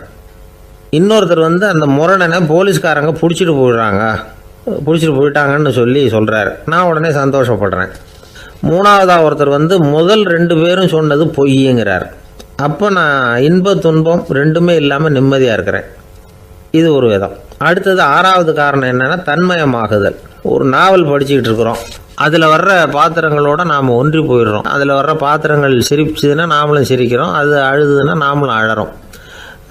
அதெல்லாம் வந்து அந்த துறவி சொல்கிற அனுபவ உண்மைகள்.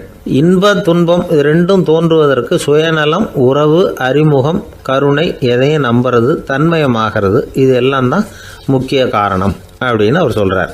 ஆகக்கூடி ஒட்டு மொத்தமாக யோசனை பண்ணி பார்த்தா பிற பொருள்கள் மீது பற்றுதல் காரணமாக தான் நாம் இன்ப துன்பம் அடையிறோம் அப்படிங்கிறத புரிஞ்சிக்க முடியுது. மனுஷன் இன்ப துன்பம் அடையிறதுக்கு 7வது காரணம் கூட ஒன்று உண்டு அப்படின்னு சொல்லிகிட்டே வந்தார் ஒருத்தர். அது என்ன அப்படின்னு கேட்டோம். அதுதான் சார் இந்த நீங்கள் சொல்லிட்டு வர்ற இன்று ஒரு தகவல்னார். எப்படி சொல்கிறீங்கன்னு கேட்டோம். இன்று ஒரு தகவல் கேட்க ஆரம்பிக்கிறப்போ மனசில் இன்பம், ஆரம்பித்த உடனே இது ஏற்கனவே கேட்ட சமாச்சாரமாச்சே அப்படின்னு நினைக்கிறப்போ துன்பம் அப்படின்னு அதுக்கு ஒரு விளக்கம் கொடுத்தார் அவர்.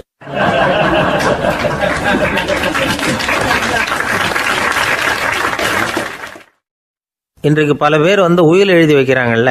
இந்த உயில்னா என்ன?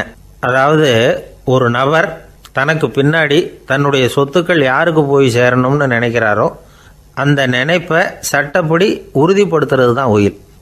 சரி, உயிலை யார் எழுதலாம்? 18 வயசு பூர்த்தியான யாரும் உயில் மூலமாக சொத்துக்களை விநியோகிக்கலாம்.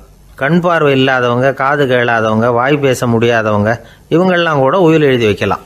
புத்தி சுவாதீனம் இல்லாதவங்க கூட சில சமயம் புத்தி தெளிவாக இருந்தால் உயில் எழுதலாமா. குடிபோதையில் இருக்கிறவங்க, தாங்கள் என்ன செய்கிறோங்கிறது தெளிவாக அறிய முடியாதவங்க, நோய் நொடியில் இருக்கிறவங்க, இவங்கெல்லாம் உயில் எழுத முடியாது. ஒருத்தரை நிர்பந்தப்படுத்தி ஏமாற்றி அல்லது சுய நினைவில்லாத ஒருத்தர்கிட்ட எழுதி வாங்கி வைக்கிற உயில் செல்லாது. உயிலை இந்த முறையில் தான், இந்த படிவத்தில் தான் எழுதணும்னு சட்டத்தில் விதி எதுவும் கிடையாது. இதுக்கு முத்திரை கட்டணமும் கிடையாது. உயிலை வெற்று காகிதத்தில் எழுதலாம். அச்சடிக்கணும், டைப் அடிக்கணுங்கிற அவசியம் கூட இல்லை. கையாலேயே கூட எழுதலாம். எழுதி இருக்கிறது புரியணும், அவ்வளவுதான். குறைந்தபட்சம் 2 சாட்சிகளை வச்சுக்கிட்டு உயில் எழுதுகிறவர் அதில் கையெழுத்து போடணும். கையெழுத்து போட தெரியாதுன்னா இடது கை பெருவிரல் ரேகை வைக்கலாம். உயில் சாசனத்துக்கு சாட்சிகள் கையெழுத்து இல்லைன்னாலும் அது செல்லாது. அப்புறம் ப்ரிவிலேஜ்டு வில் அப்படின்னு இருக்கு. அதுக்கு மட்டும் சாட்சிகள் தேவையில்லை. அது என்னென்னா, இந்த விமானப்படை, கப்பல் படை அல்லது யுத்தத்தில் பணிபுரியும் நபர்கள் அவங்கெல்லாம் இருக்கிறாங்க இல்லையா, அப்படிப்பட்டவங்க எழுதுகிற உயில் அது. அதுக்கு சில விசேஷ சலுகைகள் உண்டு. ஒருத்தர் முதல்ல ஒரு உயில் எழுதி வைக்கிறார், அதுக்கப்புறம் மனசு மாறி போகுது, அது வேணாம்னு நினைக்கிறார், ரத்து செஞ்சுடலாம். அதுக்கப்புறம் வேறு உயிலும் எழுதலாம். உயிரோடு இருக்கிற வரைக்கும் எத்தனை தடவை வேணும்னாலும் உயில் எழுதலாம். கடைசியாக எழுதப்பட்ட உயில் சட்டப்படி சரியாக இருந்தால் அதுதான் அமலுக்கு வரும். சரி, எழுதுகிற உயிலை ரகசியமாக வச்சுருக்கிறது எப்படி? இது ஒரு கேள்வி.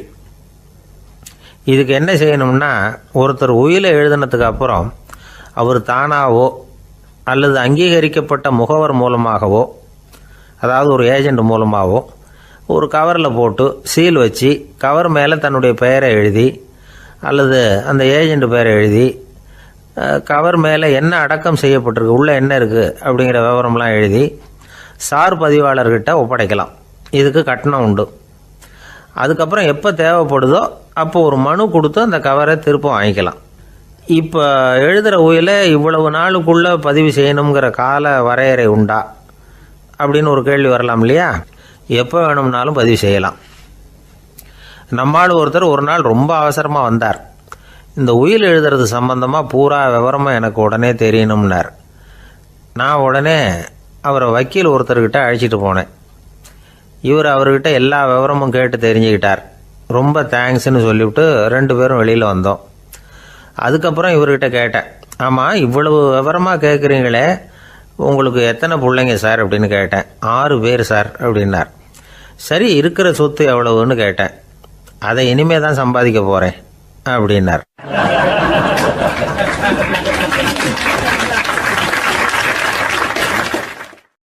வயிறு பசிக்குதேங்கிறது சிலரோட கவலை, வயிறு பசிக்க மாட்டேங்குதே அப்படிங்கிறது சில பேரோட கவலை.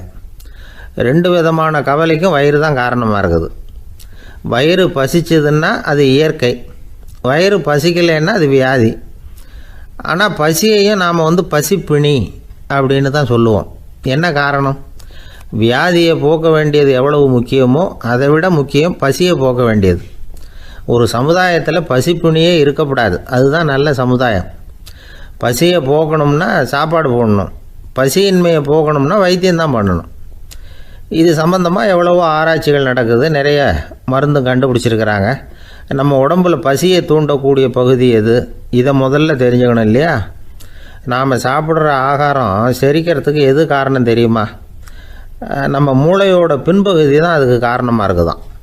மூளையின் பின்பகுதியில் நரம்பு செல்களால் ஆன 2 வகையான ஆரக்சின்கள் தான் பசியை உண்டாகுது அப்படின்னு கண்டுபிடிச்சிருக்கிறாங்க. 2 ஆய்வாளர்கள் இதை கண்டுபிடிச்சிருக்காங்க. அவங்க 2 பேரும் டெக்சாஸ் பல்கலைக்கழகத்தில் ஹார்வர்டு ஹக்ஸ் மருத்துவ கல்வி நிலையத்தில் பணிபுரிகிறவங்களாம். உண்பது தேவைங்கிறது உணரப்படும் போது மூளையின் அந்த குறிப்பிட்ட பகுதி ஆரக்சின் அப்படிங்கிற ஹார்மோன்களை சுரக்கும். அது பசி உணர்வை தூண்டும் அப்படிங்கிறது தான் அந்த ஆய்வாளர்களின் கண்டுபிடிப்பு. இந்த ஆரக்சின் வேறு சில உயிரினங்கள்லேயும் உண்டு. இப்போ எலிகளில் கூட இது இருக்குது. அதனால் எலிகளை வச்சு இது சம்மந்தமாக ஆராய்ச்சி பண்ணாங்க.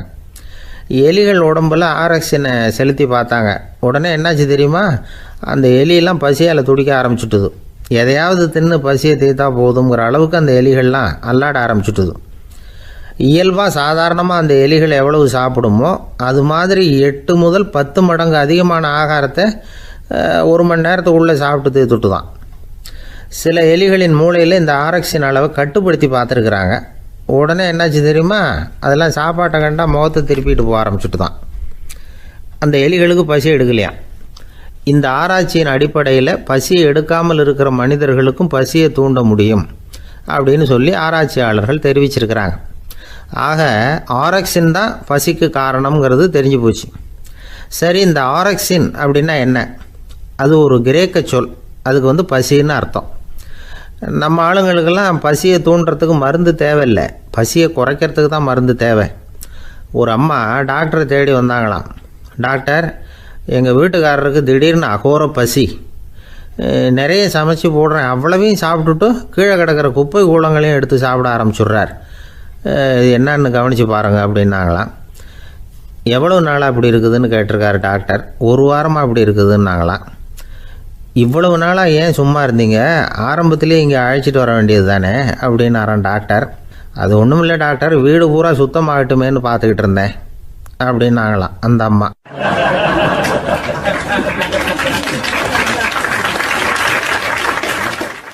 ஒரு ஊரில் ஒரு மன்னர் இருந்தார். அழகான அரண்மனையில் அவர் இருந்தார். அந்த அரண்மனையை விட அழகாக ஒரு மாளிகையை அந்த ஊர்லேயே வேற ஒருத்தன் கட்டியிருந்தான். அப்படி கட்டி முடித்ததில் அவனுக்கு ரொம்ப பெருமை. எத்தனையோ செல்வந்தர்கள்லாம் பார்த்துட்டு, இந்த மாளிகையை விலைக்கு கொடுத்துட்றியா, எவ்வளவு விலை சொன்னாலும் சரி நாங்கள் வாங்கிக்கிறதுக்கு தயாராக இருக்கோம் அப்படின்னு சொல்லி கேட்டு பார்த்துட்டாங்க. நான் இதை விற்கிறதுக்கு தயாராக இல்லை அப்படின்னு சொல்லிவிட்டான். அவ்வளவு சிறப்பாக கலை அம்சத்தோடு அதை கட்டி முடிச்சிருக்கிறான். அதுவே ஒரு பெரிய அரண்மனை மாதிரி இருந்ததுன்னா பார்த்துங்களேன். சுற்றிலும் அழகான பூந்தோட்டம். ஒரு நாள் அவன் எங்கேயோ வெளியூர் போயிட்டு திரும்பி வந்துக்கிட்டு இருக்கிறான். அப்போது அந்த மாளிகை தீப்பெட்டி எரிஞ்சிக்கிட்டு இருக்கு. பதறி போட்டான். விலைக்கு கேட்டவங்க யாராவது இதை செஞ்சுருக்கணும், இல்லைன்னா மன்னரே செய்த சதியோ என்னவோ, இப்படிலாம் அவனுக்கு சந்தேகம். ஒரு மூலையில் உட்காந்து அழ ஆரம்பிச்சிட்டான். அந்த சமயத்தில் அவனுடைய மகன் அங்கே ஓடி வந்தான். அப்பா அழாதீங்க, இதை நான் நேற்று ராத்திரியே நம்ம ஊர் மன்னருக்கு விற்றுட்டேன். இதை கட்டி முடிக்க நமக்கு எவ்வளவு செலவாச்சோ அதை போல் 3 மடங்கு விலைக்கு விற்றுட்டேன், கவலைப்படாதீங்க. இதை விட அழகான மாளிகையை நாம் புதுசாக கட்டிக்கலாம்னா. இதை கேட்டதும் அழுதுகிட்டு இருந்தவன் அழுகையை நிறுத்தினான், சிரிக்க ஆரம்பிச்சுட்டான். இதே இடத்த நான் மன்னர்கிட்ட இருந்து விலைக்கு வாங்குவேன், இதை விட அழகான மாளிகையை கட்டுவேன் அப்படின்னு சுற்றி நின்று எல்லார்கிட்டையும் சொல்லிக்கிட்டு இருந்தான். இந்த சமயத்தில் அவனோட இளைய மகன் ஓடி வந்தான். அப்பா, அண்ணன் சொன்னதெல்லாம் சரிதான், மன்னர்கிட்ட விலை பேசினதெல்லாம் உண்மைதான், ஆனால் விற்றது பேச்சு அளவில் தான். இனிமே தான் பத்திரம் வாங்கணும், எழுதணும், நீங்கள் கையெழுத்து போடணும், பதிவு பண்ணணும், மன்னர்கிட்ட பணம் வாங்கணும், அதுக்காகத்தான் உங்களை எதிர்பார்த்துக்கிட்டு இருந்தோம், அதுக்குள்ளே இப்படி ஆயிட்டுதுன்னா. இப்போ சிரிச்சுக்கிட்டு இருந்தாவன் சிரிப்பை நிறுத்தினான். மறுபடியும் குழந்தை மாதிரி அழ ஆரம்பிச்சிட்டான். இது ஒரு சம்பவம். இதிலிருந்து என்ன தெரியுது? அந்த அழகான மாளிகை தன்னுடையது அப்படின்னு நினைக்கும் பொழுது அவனுக்கு அழுகை வந்தது. அது தன்னுடையது இல்லை அப்படின்னு நினைக்கிற போது சிரிப்பு வந்தது. மறுபடியும் அது தன்னுடையது தான் அப்படிங்கிற உணர்வு வரும்பொழுது அழுகை. எது எதிலிருந்து நீ நீங்கி இருக்கிறாயோ அது அதிலிருந்து உனக்கு துன்பம் இல்லை அப்படிங்கிறார் திருவள்ளுவர். இந்த உடம்பு என்னுடையதில்லை அப்படிங்கிற உணர்வு வந்துட்டா அது ஒரு பெரிய நிலை. அந்த நிலை வரணும். எல்லாத்தையும் பயன்படுத்திக்கலாம், ஆனால் பற்றில் விழுந்துடக்கூடாது. உலகத்தில் இருங்கள், ஆனால் உலகத்தவராக இருக்காதீர்கள். உலகிற்குள் இருங்கள், உலகம் உங்களுக்குள் வந்துவிட அனுமதிக்காதீர்கள். விலகி இருங்கள், விழித்திருங்கள், மௌனமாய் பார்த்திருங்கள் அப்படிங்கிறது சான்றோர் கருத்து. செய்ய வேண்டிய கடமையிலிருந்து விலகி இருக்கிறவர்கள் நம்மக்கிட்ட நிறைய பேர் உண்டு. அப்படிப்பட்ட ஒருத்தர் டாக்டர்கிட்ட போனார். டாக்டர், நான் ஒரு கவர்மெண்ட் ஆஃபீஸில் வேலை பார்க்குறேன், எனக்கு ஒரே அசதியாக இருக்குது, என்னை சோதிச்சு பாருங்கள், ஆலோசனை சொல்லுங்கள் ஏதாவதுன்னார். டாக்டர் அவரை பரிசோதனை பண்ணி பார்த்துட்டு சொன்னார், இதோ பாரு, உனக்கு இப்போ தேவைப்படுறது முழு ஓய்வு. நீ எவ்வளவு சீக்கிரமாக ஆஃபீஸுக்கு போறியோ அவ்வளவுக்கு உனக்கு நல்லது அப்படின்னாராம்.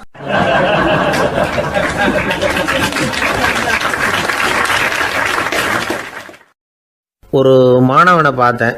என்ன தம்பி படிப்புலாம் எப்படி இருக்குது அப்படின்னு விசாரித்தேன். அவன் ரொம்ப அழுத்துக்கிட்டான். நான் நல்லா தான் சார் படிக்கிறேன், இருந்தாலும் புத்தியில் சரியாக ஏற மாட்டேங்குது சார் அப்படின்னா. சரி, இவனும் நம்ம ரகம்தான் அப்படின்னு சொல்லி முடிவு பண்ணிட்டோம். கல்வி கற்கக்கூடிய ஒரு மாணவன் சம்பந்தப்படுற புத்திகள் பல வகை. அதை பற்றி ஒரு பெரியவர் விளக்கி இருக்கிறார். மிருத்து புத்தின்னு ஒன்று இருக்குதான். மிருத்துன்னா மண். மண்ணால் செவுறு கட்டுறோம்ல, மண் சுவரில் ஆணி அடிக்கிறதும் சுலபம், அதை பிடுங்கி எடுக்கிறதும் சுலபம்.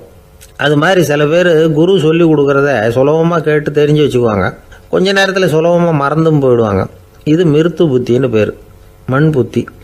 தாரு புத்தின்னு ஒன்று உண்டான். தாருன்னா மரம்.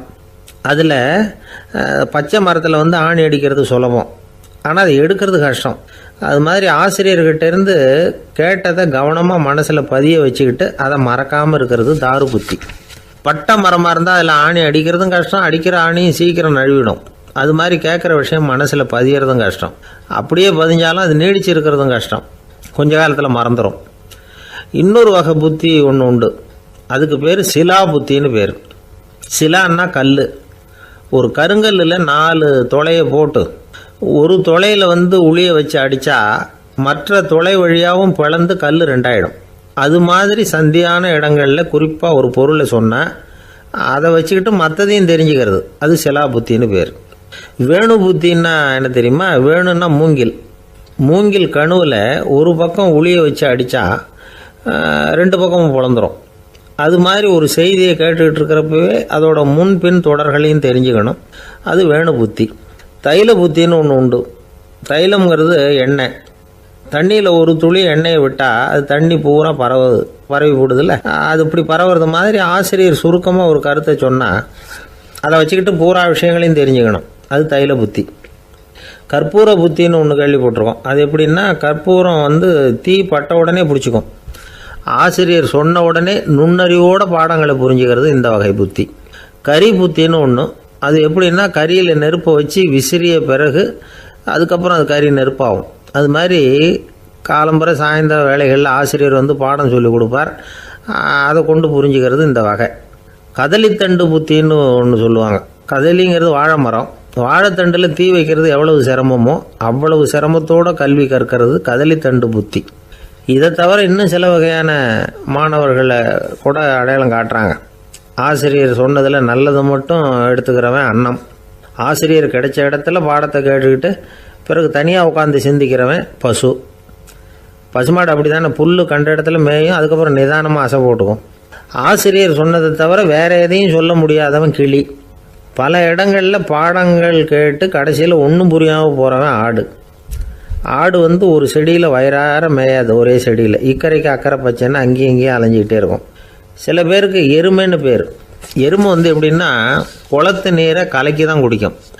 அது மாதிரி ஆசிரியர் மனசை நோக செய்து பயில்கிற மாணவர்கள்லாம் இந்த ரகம். இவ்வளவுலாம் இருந்தாலும் இந்த காலத்து மாணவர்கள்லாம் ஒரு தனி ரகம். ஒரு ஆசிரியர் வகுப்பில் பாடம் நடத்திக்கிட்டு இருந்தார். இலக்கண வகுப்பு. இறந்த காலம், நிகழ்காலம், எதிர்காலம், past tense, present tense, future tense, இதை பற்றிலாம் பாடம் நடத்துகிறார். எல்லாம் சொல்லி கொடுத்துட்டு இப்போ நான் ஒரு வாக்கியம் சொல்லுவேன், அது என்ன காலம் அப்படிங்கிறத நீங்கள் சொல்லணும்னார் ஆசிரியர். சரின்னாங்க மாணவர்கள்லாம். நான் நாளைக்கும் பாடம் நடத்தப் போகிறேன், இது என்ன காலம் அப்படின்னு கேட்டார் ஆசிரியர். அதாவது நான் நாளைக்கும் பாடம் நடத்தப் போகிறேன், இந்த வாக்கியம் என்ன காலம்னு கேட்டார். ஒரு பையன் மெதுவாக எழுந்திரிச்சு சொன்னான், இது எங்கே போதாத காலம் சார் அப்படின்னு சொல்லிவிட்டு உட்காந்துட்டானா.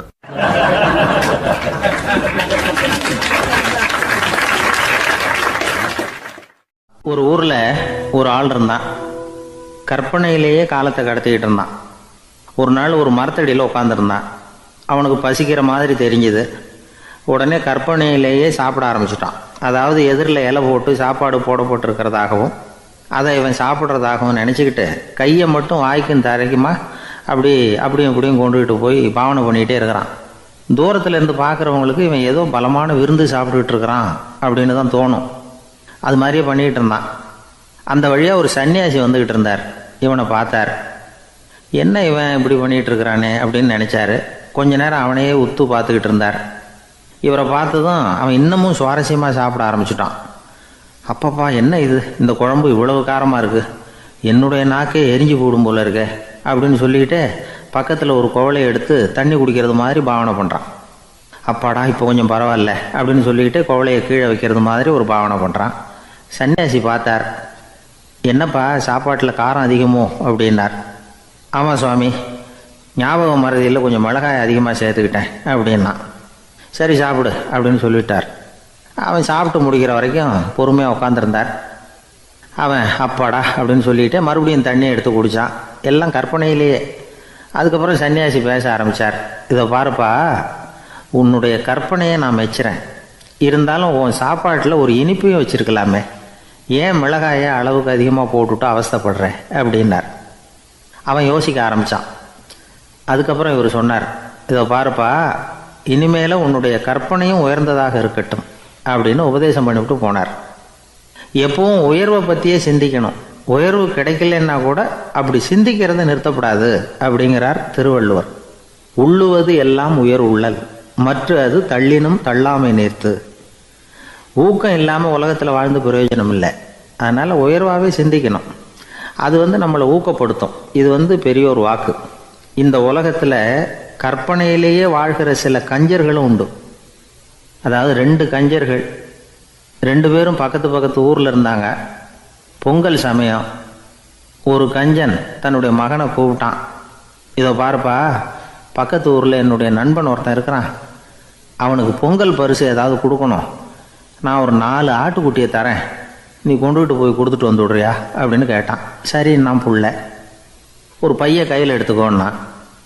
அவன் எடுத்துக்கிட்டான். இந்த ஆட்டுக்குட்டி பிடிச்சிக்கோ அப்படின்னு சொல்லி ஒவ்வொன்றா போடுறேன் பார் அப்படின்னு சொல்லிட்டு 1 2 3 4 அப்படின்னு எண்ணிக்கிட்டே வெறும் சைகையாலேயே ஆட்டுக்குட்டியை பிடிச்சி போடுறது மாதிரி பாவனை பண்ணிகிட்டு இருக்கிறான். அவன் பிள்ளையும் அது ரொம்ப அக்கறையாக வாங்கிக்கிறது மாதிரி வாங்கிக்கிட்டு அந்த பையை தூக்கிக்கிட்டு அடுத்த ஊருக்கு போகிறான். இவன் அங்கே போய் சேர்ந்த நேரத்தில் அந்த கஞ்சன் ஊரில் இல்லை, எங்கேயோ வெளியில் போயிருக்கிறான். அவனோட புள்ள மட்டும்தான் வீட்டில் இருந்தான்.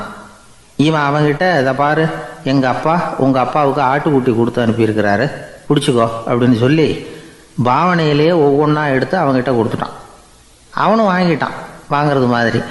அப்புறம் சொன்னான், சரிப்பா, நானும் பதிலுக்கு ஏதாவது ஒன்றுகிட்ட கொடுக்கணும் இல்லையா, அதனால் அந்த பையை பிடி, ஒரு 10 எலுமிச்சம்பழம் தரேன், பதிலுக்கு அதை நீ எடுத்துகிட்டு போ அப்படின்னு சொல்லி கையாலேயே ஒவ்வொன்றா எடுத்து போடுறது மாதிரி பாவனை பண்ணிவிட்டான். அவனும் ரொம்ப நன்றி அப்படின்னு சொல்லிவிட்டு அதை வாங்கிட்டு போயிட்டான். கொஞ்ச நேரம் கழித்து வெளியில் போயிருந்த அப்பங்காரன் திரும்பி வந்தான். உள்ள சொன்னான், அப்பா, உன்னோட நண்பர் அவருடைய மகன் மூலமாக உனக்கு 6 ஆட்டுக்குட்டி கொடுத்து அனுப்பியிருந்தார், நானும் பதிலுக்கு ஒரு 10 எலுமிச்சம்பழம் கொடுத்து அனுப்பியிருக்கிறேன் அப்படின்னா. எப்படிடா கொடுத்தேன்னு கேட்டார் அப்பா. இப்படி தான் கொடுத்தேன்னு சொல்லி சைகையிலேயே காட்டினான். இதை பார்த்ததும் அப்பங்காரனுக்கு பயங்கரமாக கோபம் வந்துட்டுது. பலார்னு அரைஞ்சுட்டான் பையனை. ஏன்ப்பா அரைஞ்ச? 10 எலுமிச்சம்பழம் கொடுத்துட்டேனே அப்படிங்கிறதுக்காகவா அப்படின்னு கேட்டான். அது கூட பரவாயில்ல, நீ காட்டுற சைகையை பார்த்தா ஆரஞ்சு பழம் சைஸுக்கு இருக்குதே, அவ்வளவு பெருசாக ஏன் கொடுத்த? அதுதான் எனக்கு கோபம் அப்படி.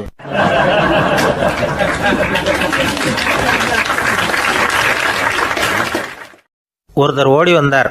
இன்னொருத்தரை பார்த்து, சார், உங்கள் சைக்கிளை ஒரு நாள் இரவல் கொடுங்களேன், பக்கத்து ஊருக்கு போயிட்டு வர வேண்டியிருக்கு அப்படின்னார். இவர் சைக்கிளை கொடுத்து பத்திரமா கொண்டுகிட்டு போங்கன்னார். சார், இதை பத்திரமா கொண்டு போகிறேன், கவலையே வேணாம், ஏன்னா இது உங்களோட சைக்கிள் அப்படின்னு நான் நினைக்கல, என்னோட சைக்கிளாக நினைக்கிறேன் அப்படின்னார். அதுக்கப்புறம் தான் இவருக்கு உண்மையாகவே பயம் வந்துட்டுது. ஏன்னா அவர் சொன்னது மாதிரி அதை தன்னோட சைக்கிளாகவே நினச்சி தள்ளிட்டு போட்டா என்ன பண்ணுறது? எதை நம்முடையதாக நினைக்கணுங்கிறதுக்கு ஒரு வரையறை இருக்குது. சில பேர் ஆஃபீஸையே வீடாக நினச்சி விடுறது உண்டு. அப்படிப்பட்டவங்க கூட வீட்டை ஆஃபீஸாக நினைக்கிறது இல்லை. ஏன்னா வீட்டில் இவர் ஆஃபீஸராக நடந்துக்க முடியறதில்ல. இதெல்லாம் ஒரு பக்கம் இருக்கட்டும். இப்போ விஷயத்துக்கு வருவோம்.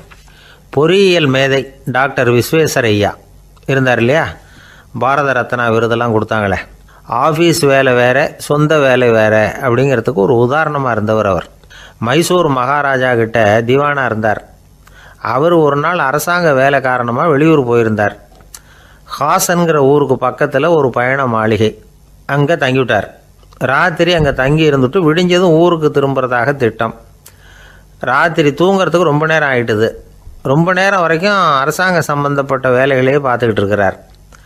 அரசாங்க ஃபைல்கள் நிறைய இருந்தது.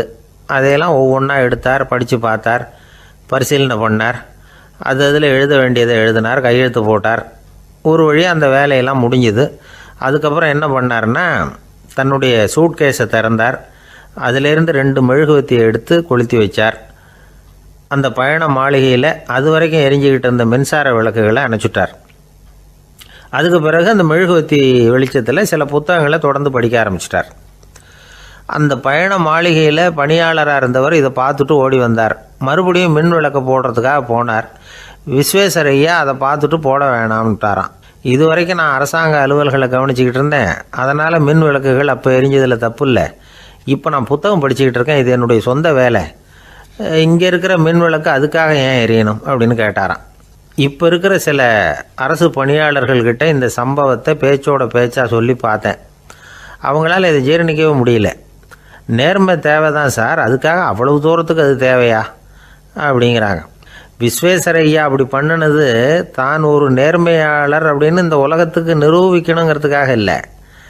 தான் அப்படி நடந்து காட்டினா தன்னை சுற்றி இருக்கிறவங்களும் அதை கேள்விப்படுறவங்களும் முடிஞ்ச அளவுக்கு பொது வாழ்க்கையில், அரசு பணியில் நேர்மையை கடைபிடிக்க முயற்சி பண்ணலாமே அப்படிங்கிறதுக்காகத்தான். இப்போவும் சில பேர் இருக்கிறாங்க, இவங்க ஆஃபீஸ் வேறு வீடு வேறேன்னு நினைக்கிறதில்ல, அவ்வளோ உரிமை. ஒருத்தர் அப்படி தான், அவருக்கு அவசரமாக 5000 ரூபா தேவைப்பட்டது. ஆஃபீஸு பணத்தை எடுத்துக்கிட்டார். அந்த நேரம் பார்த்து ஆடிட் வந்துட்டுது. ஆப்பிட்டுக்கிட்டார். விசாரணை நடக்குது. அவர் சொல்கிறார், சார் நான் நேரம் காலம் பார்க்காம ஆஃபீஸில் வேலை செய்வேன், ஏன்னா அதை என்னோடய ஆஃபீஸாக நினைக்கிறேன். அவசரத்துக்கு அந்த பணத்தை எடுத்தேன், மறுபடியும் வச்சுடலாம்னு தான் இருந்தேன், அதுக்குள்ளே இப்படி ஆகிட்டுது.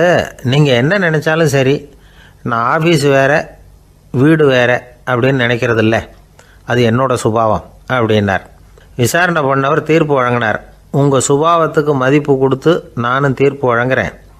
நீங்கள் கொஞ்ச நாள் ஜெயிலில் இருந்துட்டு வாங்க, அது உங்களுக்கு கஷ்டமாக இருக்காதுன்னு நினைக்கிறேன். ஏன்னா அங்கே போனாலும் நீங்கள் உங்கள் சுபாவப்படி வீடு வேற ஜெயில் வேறன்னு நினைக்க மாட்டீங்க அப்படின்னாராம்.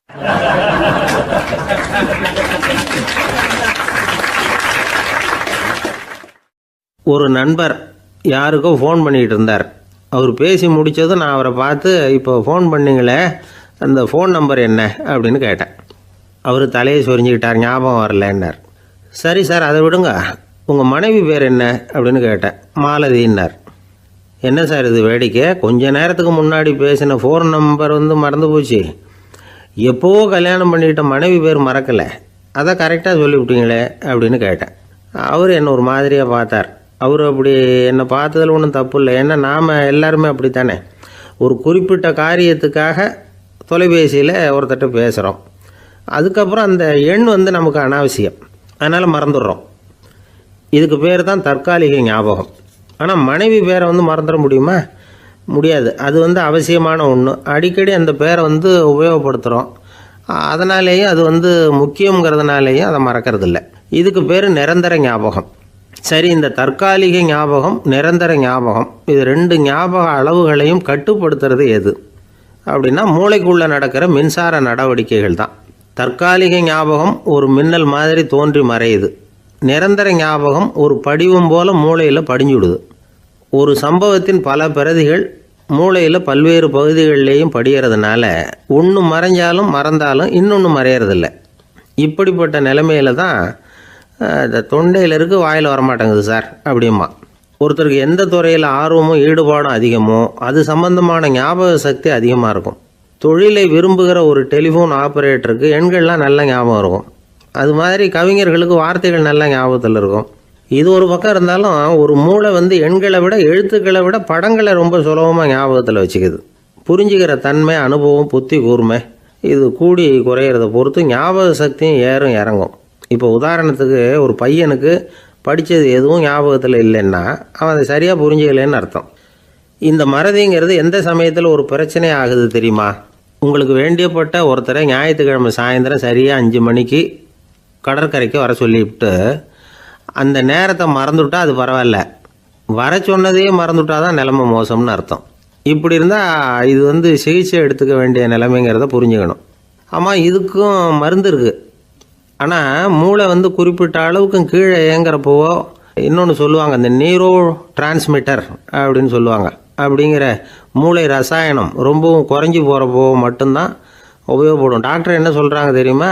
மூளையை பொறுத்த வரைக்கும் அதில் ஞாபக சக்தி அதிகமாக உள்ள மூளை, மறதி உள்ள மூளை அப்படின்னு ஒன்றும் கிடையாது அப்படிங்கிறாங்க. நினைவு வச்சுக்கிறதுக்கு பயிற்சி அளிக்கப்பட்ட மூளை, பயிற்சியற்ற மூளை அப்படின்னு வேணும்னா சொல்லலாம் அப்படின்னு சொல்கிறாங்க. அதனால் நம்ம ஞாபக சக்திங்கிறது நம்மக்கிட்ட இருக்கிற பயிற்சி, முயற்சி இதை பொறுத்து தான் அமையும். ஒருத்தர் ஒரு பென்சிலை எங்கேயோ வச்சுக்கிட்டு தேடிக்கிட்டு இருந்தார். அப்புறம் என்னமோ தீவிரமாக யோசனை பண்ணி அதை ஞாபகப்படுத்தி பார்த்துக்கிட்டு இருந்தாராம். எதிரில் உட்காந்துருந்தவர் சொன்னார், பென்சிலை தானே தேடிக்கிட்டு இருக்கீங்க, அது உங்கள் வலது காதில் இருக்குது சார் அப்படின்னாராம் அவர். இதுக்கு அவர் சொல்லியிருக்காரு, பென்சிலை வலது காதில் தான் வச்சுருக்கேங்கிறது எனக்கு நல்லா ஞாபகம் இருக்குது, ஆனால் எது வலது காதுங்கிறது தான் மறந்து போச்சு அப்படின்னாராம். அவர் அதை தான் யோசிச்சுட்டு இருந்திருக்கிறார்.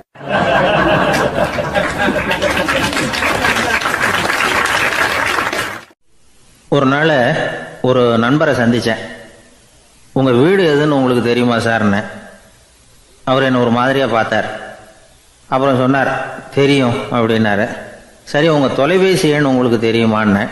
அதுவும் தெரியும்னார். உங்கள் மனைவி மக்கள் யார் யாருன்னு உங்களுக்கு தெரியுமான்னு கேட்டேன். என்ன ஒரு மாதிரியாக பார்த்தார். அப்புறம் சொன்னார், அதுவும் தெரியும் சார் அப்படின்னார். சரி, நீங்கள் யாருன்னு உங்களுக்கு தெரியுமான்னு கேட்டேன்.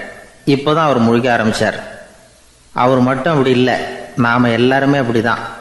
எதிரில் நிற்கிறது யாருங்கிறது தெரியும், நாம் யாருன்னு நமக்கு தெரியாது. உண்மையிலேயே நாம் யார்? இந்த கேள்விக்கான பதிலை தான் வாழ்க்கை பூரா நாம் தேடிட்டு இருக்கிறோம். புத்தர் என்ன சொல்கிறாரு தெரியுமா? நீங்கள் கடவுளை பற்றி கவலைப்பட தேவையில்லை, உங்களை பற்றின கவலை உங்களுக்கு இருந்தால் போதும் அப்படிங்கிறார். நான் யார், எனக்கு ஏன் இந்த கவலை அப்படின்னு உங்களை நீங்களே கேட்டுக்குங்க அப்படிங்கிறார். நாம் ஏன் கடவுளை படைத்தோம்? அது ஒரு நழுவல் முயற்சியாம். அதாவது தன்னிடமிருந்து தானே தப்பிக்கிற ஒரு முயற்சியாம். இப்படி தான் அதை சொல்கிறாங்க அறிஞர்கள்லாம். மக்கள் பொய்யான பிரச்சனைகளில் ஆர்வமாக இருக்கிறாங்க, அதுக்கு தீர்வு காணவும் முயற்சி பண்ணுறாங்க. கடவுளை பற்றி விவாதிக்க எல்லாருக்கும் விருப்பம், தன்னுடைய சுயம் பற்றிய பிரஜையே இருக்கிறதில்ல. ஆகக்கூடிய விஷயம் என்னென்னா, கடவுள் சமாளிப்புக்கு பயன்படுத்தப்படுகிறார். மனவியல் என்ன சொல்லுது தெரியுமா? கடவுள், சொர்க்கம், மறுபிறவி இதை பற்றிலாம் பேச ஆரம்பிக்கிறவங்க யார் தெரியுமா? போருக்கு போகிறவன், துன்பத்தில் சிக்கி கஷ்டப்படுறவன், நோய் படுக்கையில் விழுந்தவன், இவங்க தான். நாம் அனுபவத்திலே பார்க்குறோமே இதையெல்லாம். கடவுளை துணைக்கு கூப்பிடுறவங்க யாருன்னு கவனித்து பாருங்கள். பரீட்சை எழுத போகிறவன், வேலை தேடி அலையிறவன், பண நெருக்கடியில் இருக்கிறவன், விபத்தில் சிக்கிக்கிட்டவன், இவங்கெல்லாம் தான். தேர்வில் வெற்றி பெற்றதும் அவரை துணைக்கு கூப்பிடுறதில்ல, வேலை கிடைச்சதும் அவர் துணை தேவைப்படுறதில்ல. ஏன் இப்படி? கொஞ்சம் யோசனை பண்ணி பாருங்கள். துன்பம் வருகிற போது அந்த துன்பத்தை தவிர்க்க வேண்டிய நிலையில் அதிலிருந்து நழுவி போகிறதுக்காக பிரார்த்தனை தேவைப்படுது. எல்லாம் நல்லபடியாக நடக்கிறப்போ பிரார்த்தனை செய்கிறதில்ல. புத்தருடைய வழி என்ன தெரியுமா?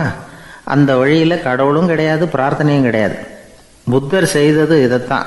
அதாவது கடவுள்கிட்ட இருந்து மனிதனையும், மனிதன்கிட்ட இருந்து கடவுளையும் அவர் விடுவித்தார். புத்த மதம் என்ன சொல்லுது தெரியுமா? கடவுள் பிரச்சனை அல்ல, மனிதன்தான் உண்மையான பிரச்சனை அப்படின்னு சொல்லுது. உங்களை நீங்கள் நல்லா தெரிஞ்சுக்கிட்டா போதும், நீங்களே கடவுள் ஆகிடுவீங்க அப்படிங்கிறது தான் புத்த மதம். அதனால் நமக்கு தேவை உள்முக பயணம். நான் யார் அப்படிங்கிற கேள்வியோட உள்ளே போகணும். அங்கே போனால் தான் தெரியும் நான் அப்படின்னு அங்கே யாருமே இல்லைங்கிறது. இதெல்லாம் புத்தர் சொல்லுகிற ஒரு தத்துவம். தத்துவம்னு சொன்னாவே நமக்கெல்லாம் அதை புரிஞ்சுக்கிறது கஷ்டம்தான். நம்ம பொறுத்த வரைக்கும் தத்துவங்கிறதுல 2 வகை உண்டு. ஒன்று தத்துவம், இன்னொன்று மகா தத்துவம். தத்துவம்னா என்ன தெரியுமா? கேட்குறவங்களுக்கு புரியப்படாது, அதுதான் தத்துவம். மகா தத்துவம் என்னன்னா சொல்கிறவங்களுக்கும் புரியப்படாது. அந்த வகையில் பார்த்தா இன்று ஒரு தகவலும் ஒரு மகா தத்துவம் தான்.